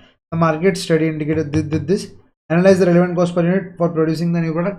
अब बच्चों देखो, इसके अंदर जो न्यू प्रोडक्ट का रिलेवेंट कॉस्ट ना, इसके अंदर सबसे पहले आपको समझ गया कि जो 10 रुपये पर यूनिट है, ये तो वेरिएबल कॉस्ट पर यूनिट आना ही है। बोलो बोलो, आना ही है। दूसरी चीज क्या है, अब ये जो वेरिएबल कॉस्ट है, बस इसको अपने को थोड़ा स्प्लिट करके बस अपन रिलेवेंट कॉस्ट निकाल लेंगे। अभी अपन क्या करेंगे, रिलेवेंट कॉस्ट पर यूनिट निकालेंगे। बाकी अपन बी सी मतलब 2 3 4 अभी अपन नहीं देखने वाले। 2 3 4 के लिए अपने को बहुत सारे और कंसेप्ट लगेंगे, वो अपन जब आ जाएगा वो अपन कर लेंगे। अब relevant cost per unit of the product ये कैसा निकालेंगे? Please do read the question once again और थोड़ा दिमाग लगाओ कि कैसे निकाल सकते हैं। क्वेश्चन में डाटा ज़्यादा नहीं है लेकिन डाटा अच्छा गिवन है। क्वेश्चन में डाटा ज़्यादा नहीं है लेकिन अच्छा गिवन है।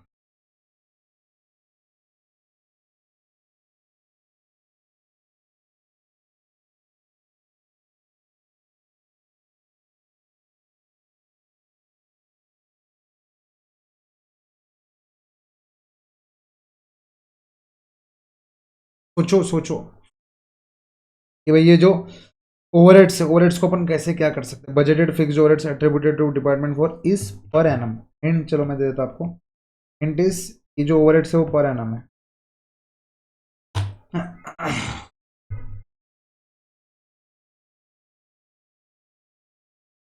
Fixed overhead rate per hour कैसे निकाल सकते हैं?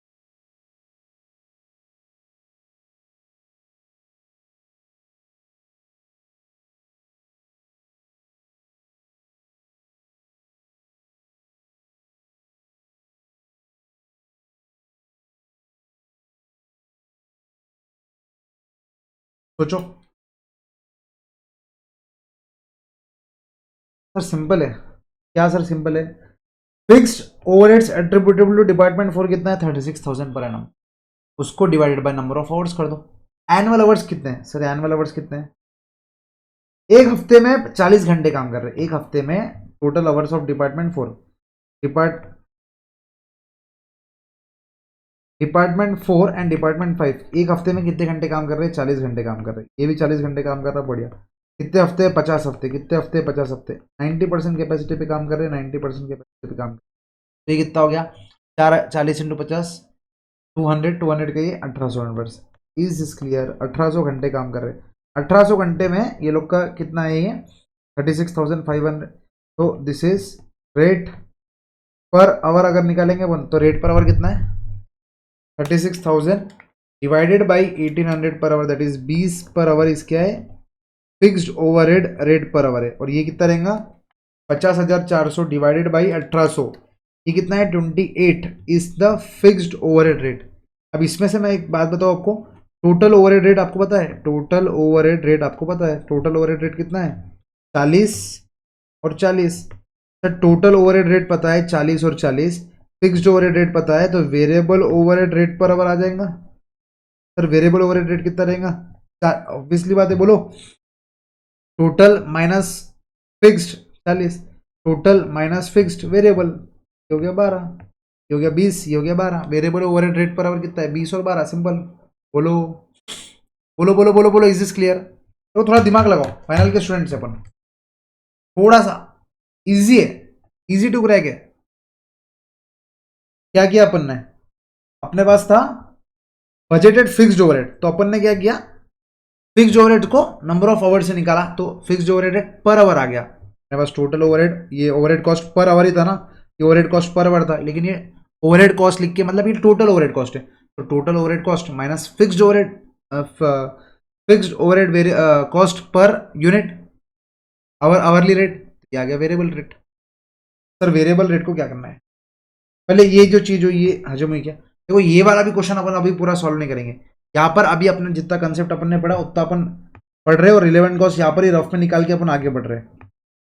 जब ये क्वेश्चन को पूरा सॉल्व करेंगे वापस से आपका एक बार रिवीजन हो जाएगा और वापस से अपन इसको पूरा सॉल्व कर लेंगे। अभी के लिए समझा आपको? बोलो अभी के लिए समझा क्या?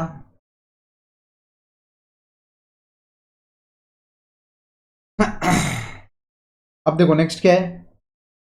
अब अपने को नेक्स्ट रिलेवेंट कॉस्ट निकालना है, relevant cost of the product. Relevant cost में अपने को ये समझ गया कि लेबर कॉस्ट नहीं है, पावर कॉस्ट है। Power is a relevant cost, कुछ नहीं बोला है। तो ओवरहेड में अपन ने वेरिएबल ओवरहेड का कॉस्ट निकाल लिया। तो सर डिपार्टमेंट 4 का रेट कितना था 20 और डिपार्टमेंट 5 का रेट कितना था 12। तो पावर प्लस मतलब डिपार्टमेंट 4 का, अगर मैं ऐसे देखूं डिपार्टमेंट 4 डिपार्टमेंट 5 वेरिएबल कॉस्ट कितना है, पावर 40 प्लस ये 20 ये 60 पर आवर और ये कितना है 72 पर आवर। अब मुझे एक बात बताओ, ये अपना खर्चा है, this is our cost, relevant cost बोलेंगे, रिलेवेंट कॉस्ट। अब रिलेवेंट कॉस्ट है 60 पर आवर, तो मैं क्या करूंगा प्लस अगर मैं बाहर दे रहा तो मुझे 10 रुपए कमाने मिल रहा ना, that is opportunity cost 10 per hour. देखो मैं बाहर दे रहा तो मैं 70 रुपीज कमा रहा, तो वो मेरा रिलेवेंट कॉस्ट है ना। Opportunity cost is nothing but relevant cost की नहीं, इतना बताओ। देखो 60 रुपीज पर आवर मेरा खर्चा है, लेकिन अगर मैं बाहर दे दूं मतलब वो किसी को यूज करने दूं तो मेरे को 70 रुपीज मिल रहे हैं, that is 10 rupees is my opportunity cost. तो इधर मेरे को टोटल कितना मिल रहा 70 पर आवर। लेकिन मुझे एक बात बताओ, यहाँ पर मेरा खर्चा ही 72 है, तो मैं बाहर किसी को 70 में दूंगा क्या, मैं क्या पागल हूँ क्या, मैं क्या पागल, और लोग लोग क्यों मेरे को 72 देंगे जब उसको बाहर से वो 70 का कोट कर रहा। तो यहाँ पर 72 पर आवर ही चलेगा या 70 पर आवर चलेगा, बोलो। यहाँ पर 72 per hour is the relevant, यहाँ पर कोई लेंगे ही नहीं, आप समझ रहे क्या, यहाँ 60 का 70 की हुआ क्योंकि अपॉर्चुनिटी कॉस्ट थी, और यहाँ पर 72 पर आवर अपना खर्चा है, लोग 70 अपन 70 में क्यों देंगे भाई किसी को बाहर, समझ रहे। जब अपना 60 पर आवर का खर्चा है तो अपन 10 रुपये और कमा रहे हैं, लेकिन अपना खर्चा ही 72 है तो 70 थोड़ी कमाएंगे अपन, समझ गए। तो यहाँ पर 70 पर आवर डिपार्टमेंट 4 का है, 72 पर आवर क्या है डिपार्टमेंट 5 का है। डिपार्टमेंट 4 कितने देर के लिए काम करने वाला है 45 मिनट्स, तो ये इंटू 60 मिनट्स, तो अपने को देखो 70 पर आवर क्या है, एक घंटे के 70 रुपए, एक घंटे के 70 रुपीज, तो 45 मिनट्स के कितने, सिंपल सी बात क्या है, देखो 70 इज फॉर 60 मिनट्स, तो 45 मिनट्स के लिए कितना अपने को, क्योंकि अपने को रेट क्या चाहिए बोलो, 45 मिनट्स का रेट चाहिए ना, relevant cost for producing the new product बनाने को ये 45 मिनट से लग रहे हैं ना, और या 20 मिनट लग रहे हैं, तो ये 70 इंटू 45 डिवाइडेड बाई कितना होगा बच्चा 60 इज 52.50 रुपीज लग रहे हैं। और यहाँ पर देखो 72 इज फॉर 60 मिनट्स, लेकिन अपने को 20 मिनट के लिए कितना चाहिए बताओ, सिंपल है 72 डिवाइडेड बाई 3 कर सकते हैं आप, इट इज 24। इसका मतलब क्या है, रिलेवेंट कॉस्ट में क्या आएगा बोलो 52.50 इसका, 24 इसका, 10 रुपये उसका, इसके अलावा कुछ आएगा नहीं। 52.50 plus 24 plus 10 is nothing but 86.50 is the relevant cost, relevant cost, समझा क्या, भारी क्वेश्चन है ये, you need to accept this December 25 में, बड़ा बड़ा अच्छा क्वेश्चन, ठीक है। सर ये इतना भारी है तो फिर अभी आपने करा है क्यों, you need to get the reality check, आपको मालूम रहने को ना कि भाई कैसे क्वेश्चन एग्जाम में आ रहे हैं, अभी अगर आपको मालूम ही नहीं रहेगा कैसे क्वेश्चन एग्जाम में आ रहे हैं, आप अलग ही फ्लो में रहोगे। उफ, फटाका फूटा, सुनो अच्छा क्वेश्चन है, क्या क्वेश्चन है इसके अंदर, सिंपल मतलब दो चीजें, मतलब बीइंग अलर्ट, अगर आप अलर्ट हो ना, आप अलर्ट होना तो कर सकते हो। इसमें क्या था, पावर ये कॉस्ट दे दिया था, इसमें अपने को समझ गया था कि कुछ रिलेवेंट कॉस्ट है कुछ इरिलेवेंट कॉस्ट है, ये वाला पहले इरिलेवेंट कॉस्ट में हट गया, इसके अंदर रिलेवेंट और इरिलेवेंट निकालना था, fixed obviously relevant, variable obviously relevant, इधर तक अपनी सब की जिंदगी सॉर्टेड थी। अब ये फिक्स्ड पर आवर का रेट निकालना थोड़ा मुश्किल था, तो फिक्स का पर आवर रेट निकालने के लिए ये थोड़ा नया लगाऊंगा कि भाई टोटल नंबर ऑफ आवर्स, इसके अंदर 90% कैपेसिटी का ध्यान रखना था, डिवाइडेड बाई ये करे तो इसका रेट निकल गया, टोटल माइनस फिक्स करे तो वेरिएबल का रेट निकल गया, वेरिएबल प्लस रिलेवेंट कॉस्ट, तो ये हो गया टोटल रिलेवेंट कॉस्ट 60 और 72। अब ये 60 और 72 is not the only relevant cost, अब जो 60 का खर्चा है, अब मेरी बात सिंपल सुनो ना, मेरी बात सिंपल सुनो, 60 का जो खर्चा है, 60 के खर्चे में वो बाहर तो भेज रहा, वो 10 रुपए का अपॉर्चुनिटी कॉस्ट क्या कर रहा, वो कमा रहा, 10 रुपए का अपॉर्चुनिटी कॉस्ट कमा रहा, तो अपॉर्चुनिटी कॉस्ट 10 रुपए, क्योंकि वो बाहर बेच के 70 में कमा रहा ना, अब समझ रहे ना, मैं यहाँ 60 मैं नहीं यूज कर सकता, मैं बाहर यूज करता था तो मैं 70 कमाता था, that is nothing but relevant cost, या 70 आया, लेकिन यहाँ पर 72 ही रहेगा कि अपना खर्चा ही 72 है, 72 का अपना खर्चा अपन 70 में बाहर नहीं बेच सकते बच्चा, 70 में अपन बाहर नहीं बेच सकते। नेक्स्ट 70 इज फॉर 60 मिनट्स, तो 45 मिनट्स के लिए कितना 72 इज फॉर 60 मिनट्स, 20 मिनट के लिए कितना? क्योंकि ये रेट निकालने का रीजन ही ये था, रिलेवेंट कॉस्ट रेट निकालने का पर आवर, क्योंकि न्यू प्रोडक्ट में डिपार्टमेंट 4 में 45 मिनट्स लग रहे, डिपार्टमेंट 5 में 20 मिनट्स लग रहे। इस क्लियर? चलिए डन करें। इसके साथ अपना रिलेवेंट कॉस्टिंग वाला आप होता है ऑफिशियली, सॉरी अनऑफिशियली, क्योंकि ये दो क्वेश्चंस मेरे को आपको कराने का है। ये दो क्वेश्चंस अपन करेंगे थोड़े फुर्सत में, थोड़ा बहुत और कंसेप्ट ले लेते, ठीक है, और थोड़ा बहुत कंसेप्ट ले लेते, फिर अपन आराम से इसको कर सकते। डन डन डन डन बोलो, खत्म करें कॉस्ट को। 1.5 घंटे का ऑलमोस्ट अपना ये वीडियो बन रहा। थोड़ा बहुत अपन थियरी पढ़ लेते सेकंड चैप्टर का।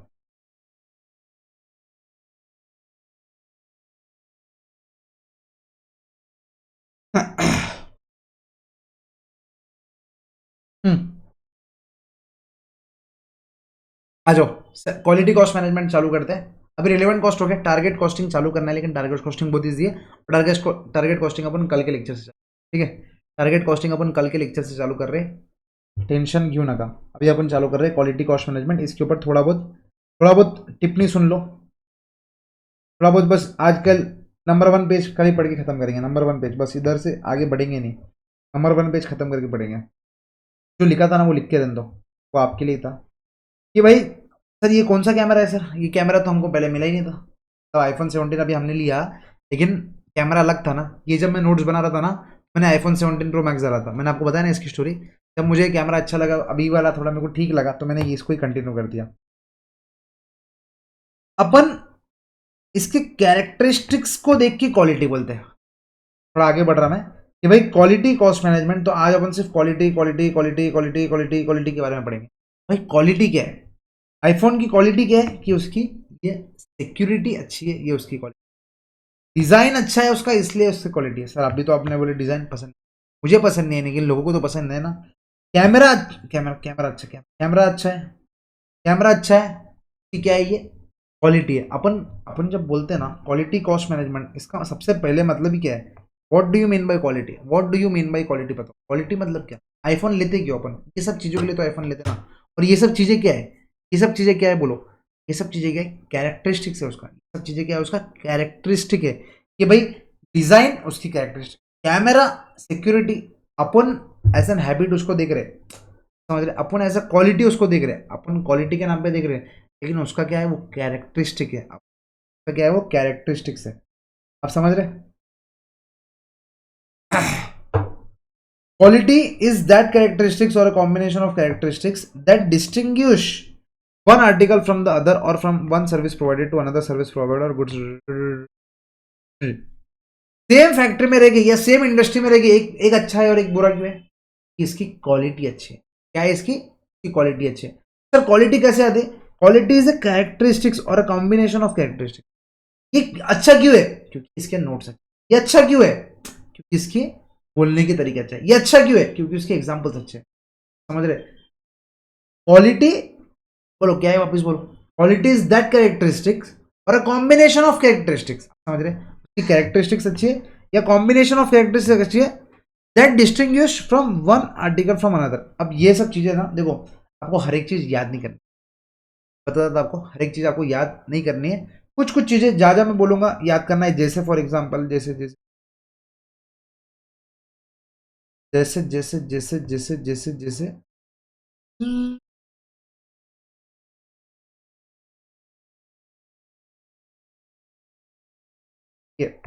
Steps in total quality management June 23 में आया है, 7 मार्क के लिए क्वेश्चन। अब इसके अंदर जो 7 स्टेप है वही लिखना पड़ेगा ना, अब इसमें तुम नहीं लिख सकते।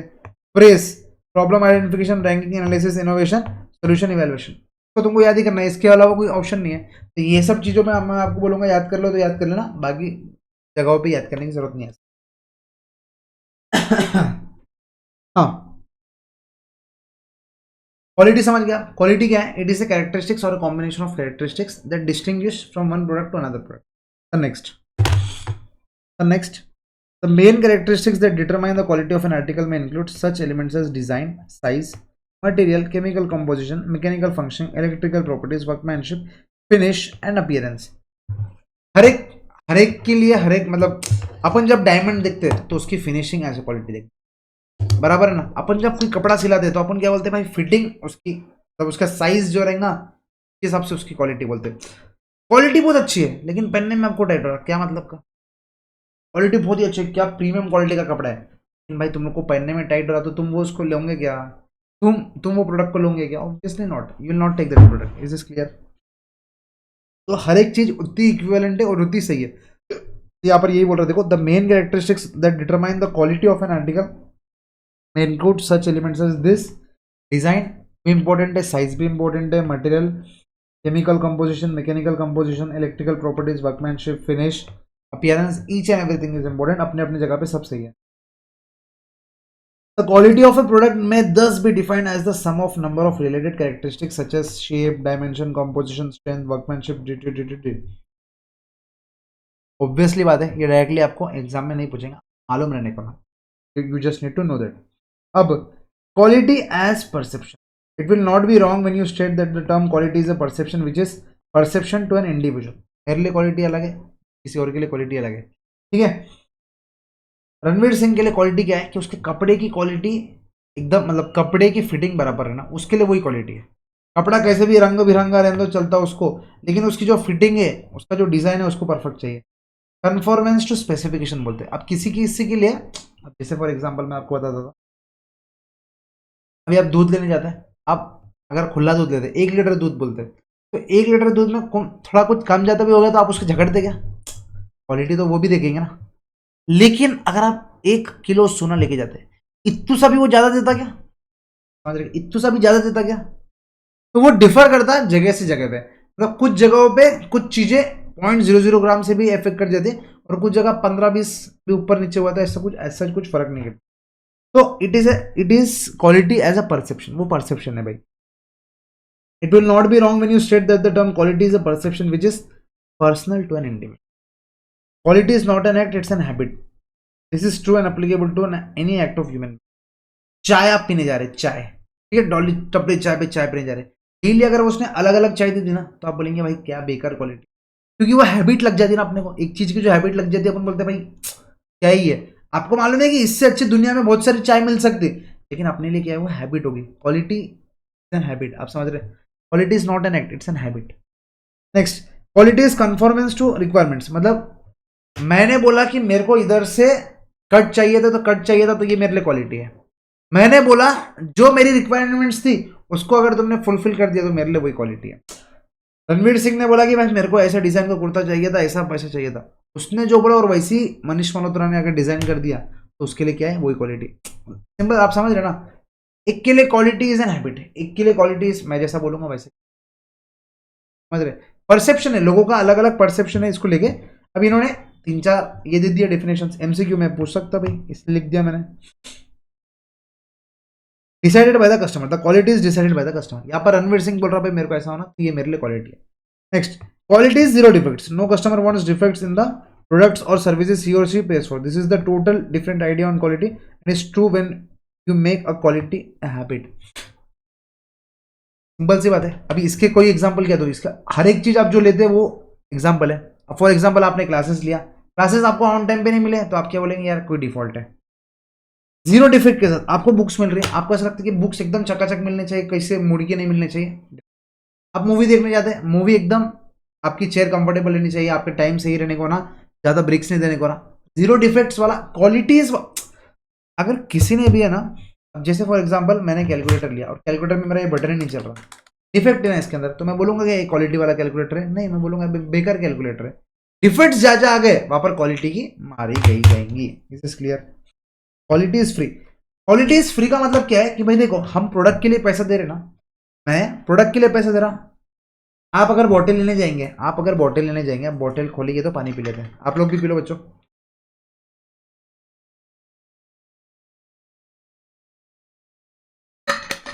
देखो, हाँ बॉटल लेने गए, अब बॉटल का पैसा दिया ना मैं, तो मैं क्या एक्सपेक्ट करता, मतलब गुड प्रोडक्ट मिलना होना। गुड प्रोडक्ट मतलब क्या, क्वालिटी, उसके अंदर जो क्वालिटी है वो बाय डिफॉल्ट अच्छी मिलने होना, इसलिए क्वालिटी इज फ्री। भाई मैं तुमको प्रोडक्ट का पैसा दे रहा ना, तो मैं तुमको बाय डिफॉल्ट क्वालिटी का पैसा दे रहा, तो तुमको क्वालिटी अच्छी देनी है। Quality is free, I am giving you the price for it.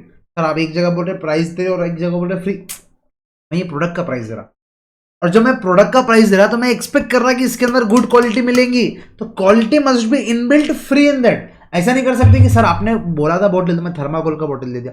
Obviously बात है, मेरा बॉटल का मतलब क्या था, मेरा बॉटल का मतलब था कि उसके अंदर पानी ठंडा होना। Quality is free, quality is free, आप समझ रहे। This is a unique theory where there are no defects, there are no defects, then there is no wastage, boosted and boosted sales, thus quality becomes free।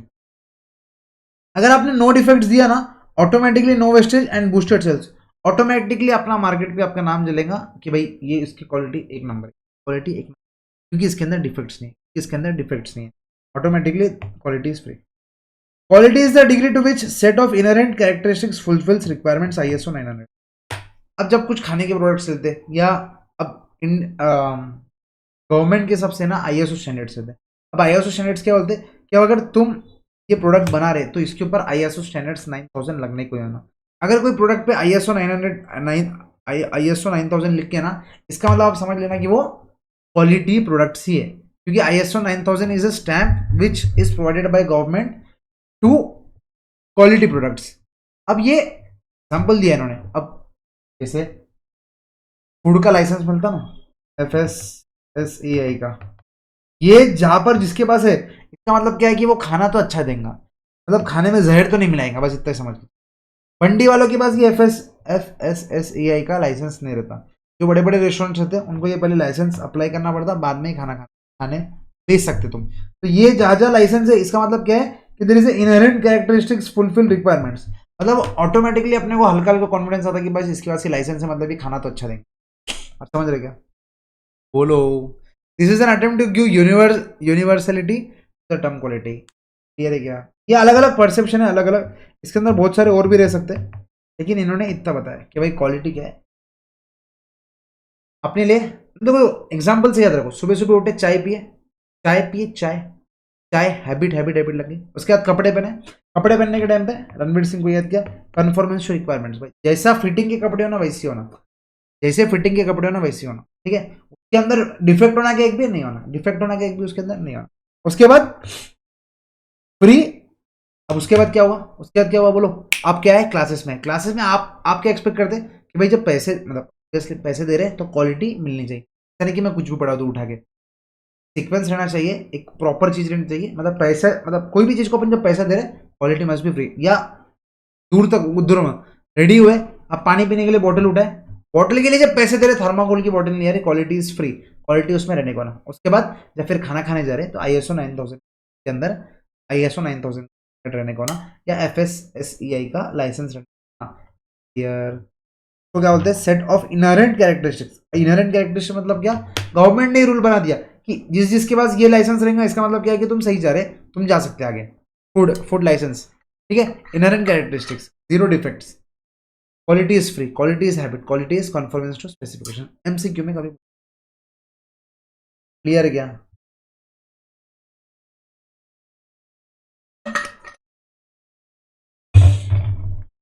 बस सुनते चलो, इसके अंदर आपको 7 mark का क्वेश्चन नहीं आ जाएगा, या 7 मार्क का क्वेश्चन आएगा ना, मैं आपको डिटेल में रुक के याद करा के आगे बढ़ूंगा। Today there is no single universal definition of quality. ऊपर ही देख लिया अपन ने।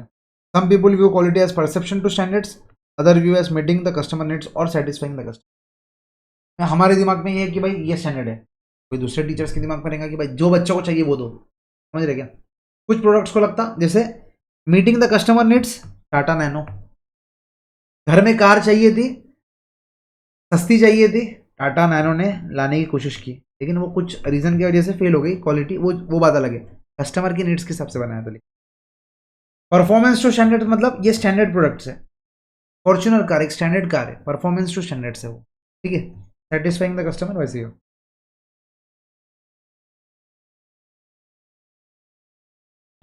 हाँ हाँ हाँ, इधर तक आज कंप्लीट करते हैं, 2 पेजेस आपको पूरा प्रॉपर पढ़ा देंगे। ये क्या है देखो, let's look some more other common definitions of quality. जो अपन ने ऊपर देखे ना, उसके ऊपर कुछ कुछ एग्जांपल्स इन्होंने दिया। कन्फॉर्मेंस टू स्पेसिफिकेशन, वहां पर अपन ने वो जैकेट का देखा था। Conformance to specification measures how well the product और services meets the targets and tolerance determined by the designers.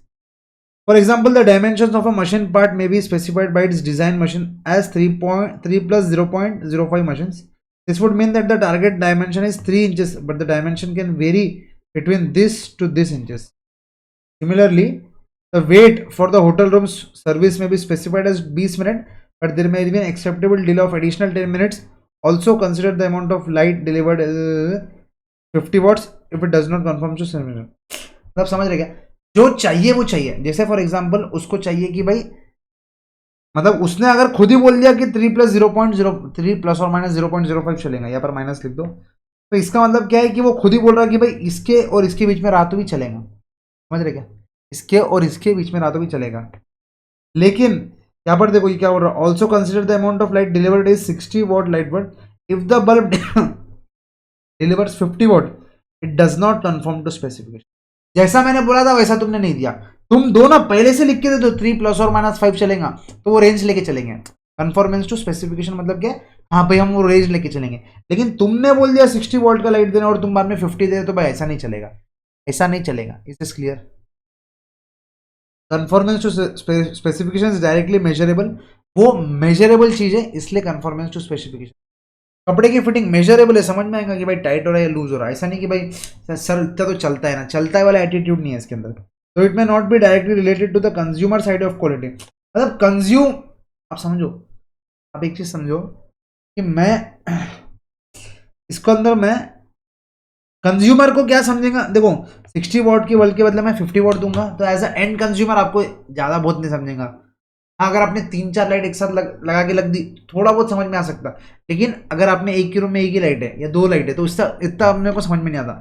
Customer के पॉइंट ऑफ व्यू से नहीं देखना है, एज अ बिजनेस ओनर ही आपको देखना है कि मैं क्वालिटी को कन्फर्मेंस टू स्पेसिफिकेशन दे रहा है. मैंने जब बोला कि मैं 60 वॉट का बल्ब दूंगा, तो मैं 60 वॉट का बल्ब दे रहा है या मैं 50 वॉट का बल्ब दे रहा हूँ. मैं 50 वॉट का बल्ब बोल के 60 वॉट का बल्ब तो नहीं दे रहा. Is is clear? Fitness for use एकदम परफेक्ट एग्जांपल इंस्टीट्यूट ने दिया है. उसके अलावा मैं भी आपको 2-3 एग्जांपल देता. फॉर्मल शूज पहने अपन ने, फॉर्मल शूज पहन के आपने ट्रेकिंग पे जा सकते हैं क्या? फिटनेस फॉर यूज का यूज क्या है, वो जगह पे फिट है क्या, that is quality. Upon trekking पे जा रहे हैं, आपने मस्त जूती पहन ली जो कुर्ते के ऊपर पहनते हैं. जूती बहुत अच्छी है, 8,000 की तुमने जूती ली है, लेकिन वो ट्रेकिंग पे कुछ काम की है क्या? ट्रेकिंग पे क्या बोलेंगे, जो जूती नहीं देख रहा बोलेंगे भाई तेरी क्वालिटी कितनी बोगस है, क्योंकि वो उधर फिट नहीं है प्रोडक्ट. वो उधर क्या है, प्रोडक्ट फिट नहीं है. हाँ, वो अगर शादी में पहनेंगे तो लोग बोलेंगे अरे भाई क्या क्या जूती है भाई, क्या जूती है, माशाल्लाह क्या जूती है. ठीक है, समझ रहे क्या? Fitness for use focuses on how well the product performs it's intended function और यूज. उसके आप यूज कर रहे हैं और वो प्रोडक्ट भी क्या इंटेंडेड फंक्शन और यूज परफॉर्म कर रहा है. For example Mercedes Benz and Jeep Cherokee both meets a fitness for definition if one considers transportation as the intended function. तो Mercedes Benz लेंगे. However, if the definition becomes more specific and assumes that the intended use is for transportation on mountain roads and carrying fishing gear, the Jeep has a greater fitness for use. आप समझ रहे? अगर तुमको मालूम है कि तुमको mountains पे चलाना है तो तुम क्या लोगे, जीप वाली कार लोगे. अगर तुमको नॉर्मल रोड पे चलाना है तो तुम मर्सिडीज लोगे. Fitness for use, you can also see that the fitness for use is a user based definition in that it is if it intend to meet the needs for specific user group. मतलब मैं तो बेचने के लिए jeep car बेचूंगा ना, वो as a user specific रहेगा कि यूजर किस एंगल से ले रहा. समझ रहे क्या? Next, value for price paid. मतलब 5 रुपए में पेट इतना भर जाता सर, भले भर जाता था. आज तो पार्ले जी गोल्ड बिस्किट कौन नहीं खाता, हम तो कम कर दी खाना, आप लोग का पता नहीं. कम में बम, वैल्यू फॉर प्राइस पेड मतलब क्या, सिंपल हिंदी भाषा में बोलो तो कम में बम. Value for price paid is a definition of quality that consumers often use for product and service. This is only definition that combines economics with consumer criteria. This is the only definition that combines economics with consumer criteria. It assumes that the definition of quality is price sensitive. तो मालूम है कि quality भी देना है, price sensitive market में भी टिक के रहना है. For example suppose that you wish to sign up for, ठीक है ये कुछ काम का नहीं है, पार्ले जी बिस्किट रखना. बस ये एग्जाम्पल में इतना बोल रहा, मैं आपको समझा देता.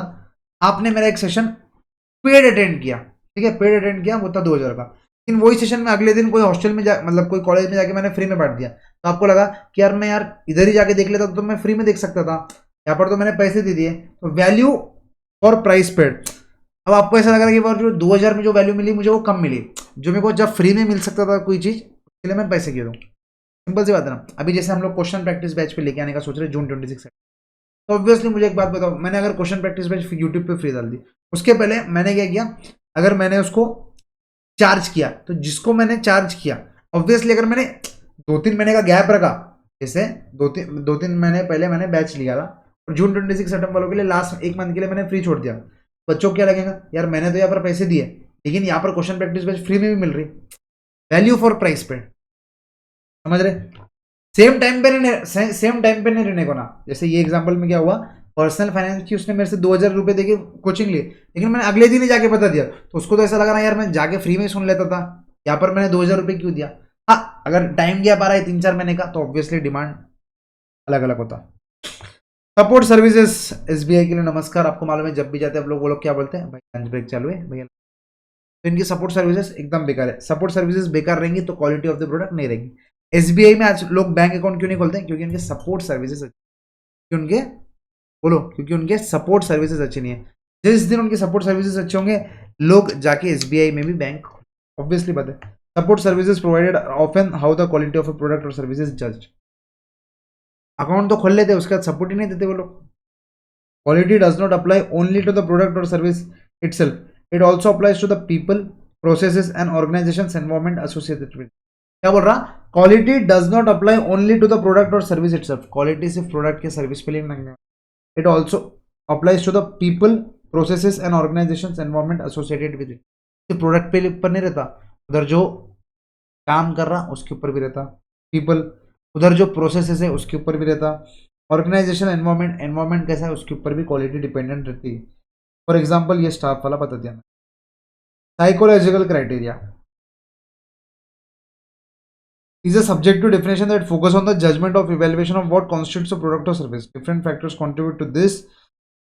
इसके ऊपर मैंने क्या एग्जांपल सोचा था, हाँ, अब हॉस्पिटल में जा रहे, भगवान करे कि अपन में से कोई भी, किसी की फैमिली में भी हॉस्पिटल का काम ही ना गिरे, ठीक है, क्योंकि हॉस्पिटल में जाना इज मेंटली वेरी डिस्टर्बिंग। तो जब हॉस्पिटल में जाते हैं, अगर उधर हॉस्पिटल का माहौल ही बेकार है, तो ऑटोमेटिकली वो साइकोलॉजिकल क्या रहता है कि यार भाई यार मेरी तबीयत ठीक नहीं है। लेकिन अगर उधर एक फ्रेंडली एनवायरमेंट है, तो ऐसा लगता है नहीं यार मैं ठीक हो रहा हूँ, मैं ठीक हो रहा हूँ। साइकोलॉजी लेवल पे खेलना। अगर क्लास में मैं एकदम स्ट्रिक्ट रहूंगा, नहीं नहीं नहीं तुमको ये करना है, तुमको लगेगा भाई यार क्या स्ट्रिक्ट, ऑब्वियसली बात है ना। लेकिन वही अगर मैं थोड़ा फ्रेंडली में नेचर में रहूंगा तो बोलेंगे साइकोलॉजिकल में अगर तुम उसको सही दोगे ना, that will be a good quality. Similarly, we commonly associate certain products with excellence because of their reputation. Rolex watches, Mercedes-Benz, automobiles are example. Rolex watches क्या है? साइकोलॉजिकल क्राइटेरिया कि रोलेक्स किसी के हाथ में, तो मतलब भाई साहब साइकोलॉजिकल उन्होंने दिमाग में बिठा दिया कि psychological criteria, quality is a psychological criteria. तो क्वालिटी के बारे में आज अपन ने देखा, क्वालिटी कॉस्ट मैनेजमेंट में बच्चों देखो इसके अंदर बस इतनी है, थियरी पढ़ो, इतने डिटेल में मैं बस इसलिए बता रहा, एमसीक्यू आया तो अपने को मार्क्स मिलने का, तो ये ऐसे जितना कुछ काम नहीं है। ऑब्वियसली आगे देखो 7 मार्क के लिए क्वेश्चन आएगा या 4 मार्क के लिए क्वेश्चन आएगा, तो वो ऐसे ही क्वेश्चन पूछेगा जहाँ पर पॉइंटर से आंसर हो, यहाँ पर कोई केस स्टडी बेस्ड क्वेश्चन पूछे। यहाँ पर जो मैंने एग्जाम्पल्स दिए, अगर वो एग्जाम्पल्स भी आपने याद रखे ना, तो ऑटोमेटिकली कॉमन डिफिनेशन, अगर 4 मार्क का क्वेश्चन आ गया, राइट 4-5 डिफिनेशन ऑन क्वालिटी, आप लिख नहीं सकते हो, लिख नहीं सकते। एक एक चीज़ों को, कार का एग्जाम्पल लिख के फिटनेस फॉर यूज, पार्ले जी का एग्जाम्पल लिख के वैल्यू फॉर प्राइस पेड, बोलो और क्या लिखेंगे, कन्फॉर्मेंस टू स्पेसिफिकेशन, कुर्ते का एग्जांपल लिख के और वो एग्जांपल लिखे। फिर लास्ट में अपन ने क्या पढ़ा, बोलो, सोचो बोलो, लास्ट में अपन ने क्या पढ़ा, साइकोलॉजिकल क्राइटेरिया, रोलेक्स वॉचेस के ऊपर अपन ने क्या पढ़ा था, सपोर्ट सर्विसेज। एसबीआई अगर सपोर्ट सर्विस नहीं देंगे तो फिर सपोर्ट सर्विसेज में सिर्फ प्रोडक्ट की अच्छी क्वालिटी रहना जरूरी नहीं है, प्रोसेस अच्छा रहना जरूरी है, पीपल अच्छा रहना जरूरी है, उनके एनवायरमेंट अच्छा रहना जरूरी है। This clear? तो देखो पिक्चर अगर दिमाग में बन गई ना, वैसे भी आप इसको रट्टाफिकेशन नहीं कर सकते, आप इसको रट्टा मार ही नहीं सकते। कॉमन डेफिनेशन ऑफ क्वालिटी का तो आप ऐसे लिख के आ जाओगे 4 सबसे इजी। चलो इसी के साथ अपन डन करते हैं। धीरे धीरे देखो क्वालिटी कॉस्ट मैनेजमेंट अपन पहला चैप्टर रहेगा जो अपन सबसे पहले पढ़ेंगे, introduction to strategic cost management, तो अपन बाद में पढ़ेंगे। क्वालिटी कॉस्ट मैनेजमेंट में हल्का हल्का धीरे धीरे मैं मेरे हिसाब से आपको जब जब मुझे ऐसा लगे कि practical practical practical bore bore हो गया तो मैं दो पेजेस पढ़ के निपटा दूंगा। ऐसा कुछ जरूरी नहीं है कि पहले पूरा प्रैक्टिकल लेना जरूरी है फिर थियरी लेना जरूरी है, मिक्स मिक्स चलते रहेंगे आप। ठीक है बच्चों, so that's it for this video guys, मिलते हैं नेक्स्ट वीडियो में। अंटिल दैट अगर आपको ये वीडियो पसंद आ रहा and this is the last lecture of for demo, ठीक है बच्चों, ये बता देता भाई, इन्हें तो बाद में पूछेंगे। This is the last lecture of demo, ठीक है, इसके बाद और कोई डेमो नहीं मिलने वाला है। आप लोग को बैच में रजिस्टर कर फटाफट 15 मार्च के पहले पहले अपन, मेरी पूरी कोशिश रहेगी कि मैं 15 मार्च के पहले पहले आपकी बैच कंप्लीट कर दूं, ठीक है। अब एक चीज समझो, जैसे रिलेवेंट कॉस्ट का ये हुआ तो आपको चैप्टर वाइज टेस्ट भी देनी है। आपको क्या देनी है? चैप्टर वाइज टेस्ट देनी है। जैसे अपना चैप्टर, जो भी अपना चैप्टर होगा ना,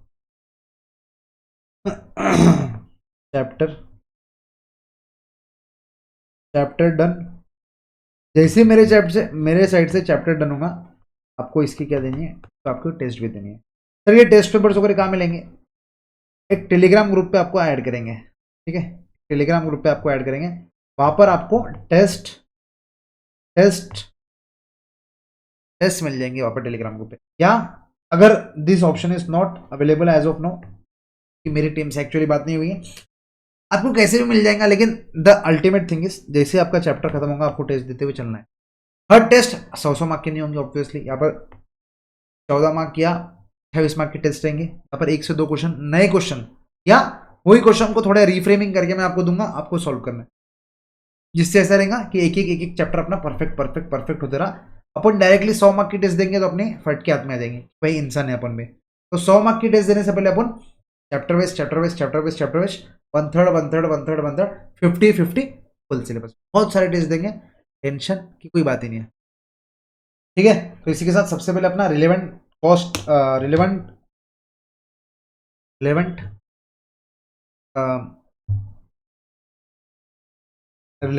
एनालिसिस डन हो गया है बच्चों, डन।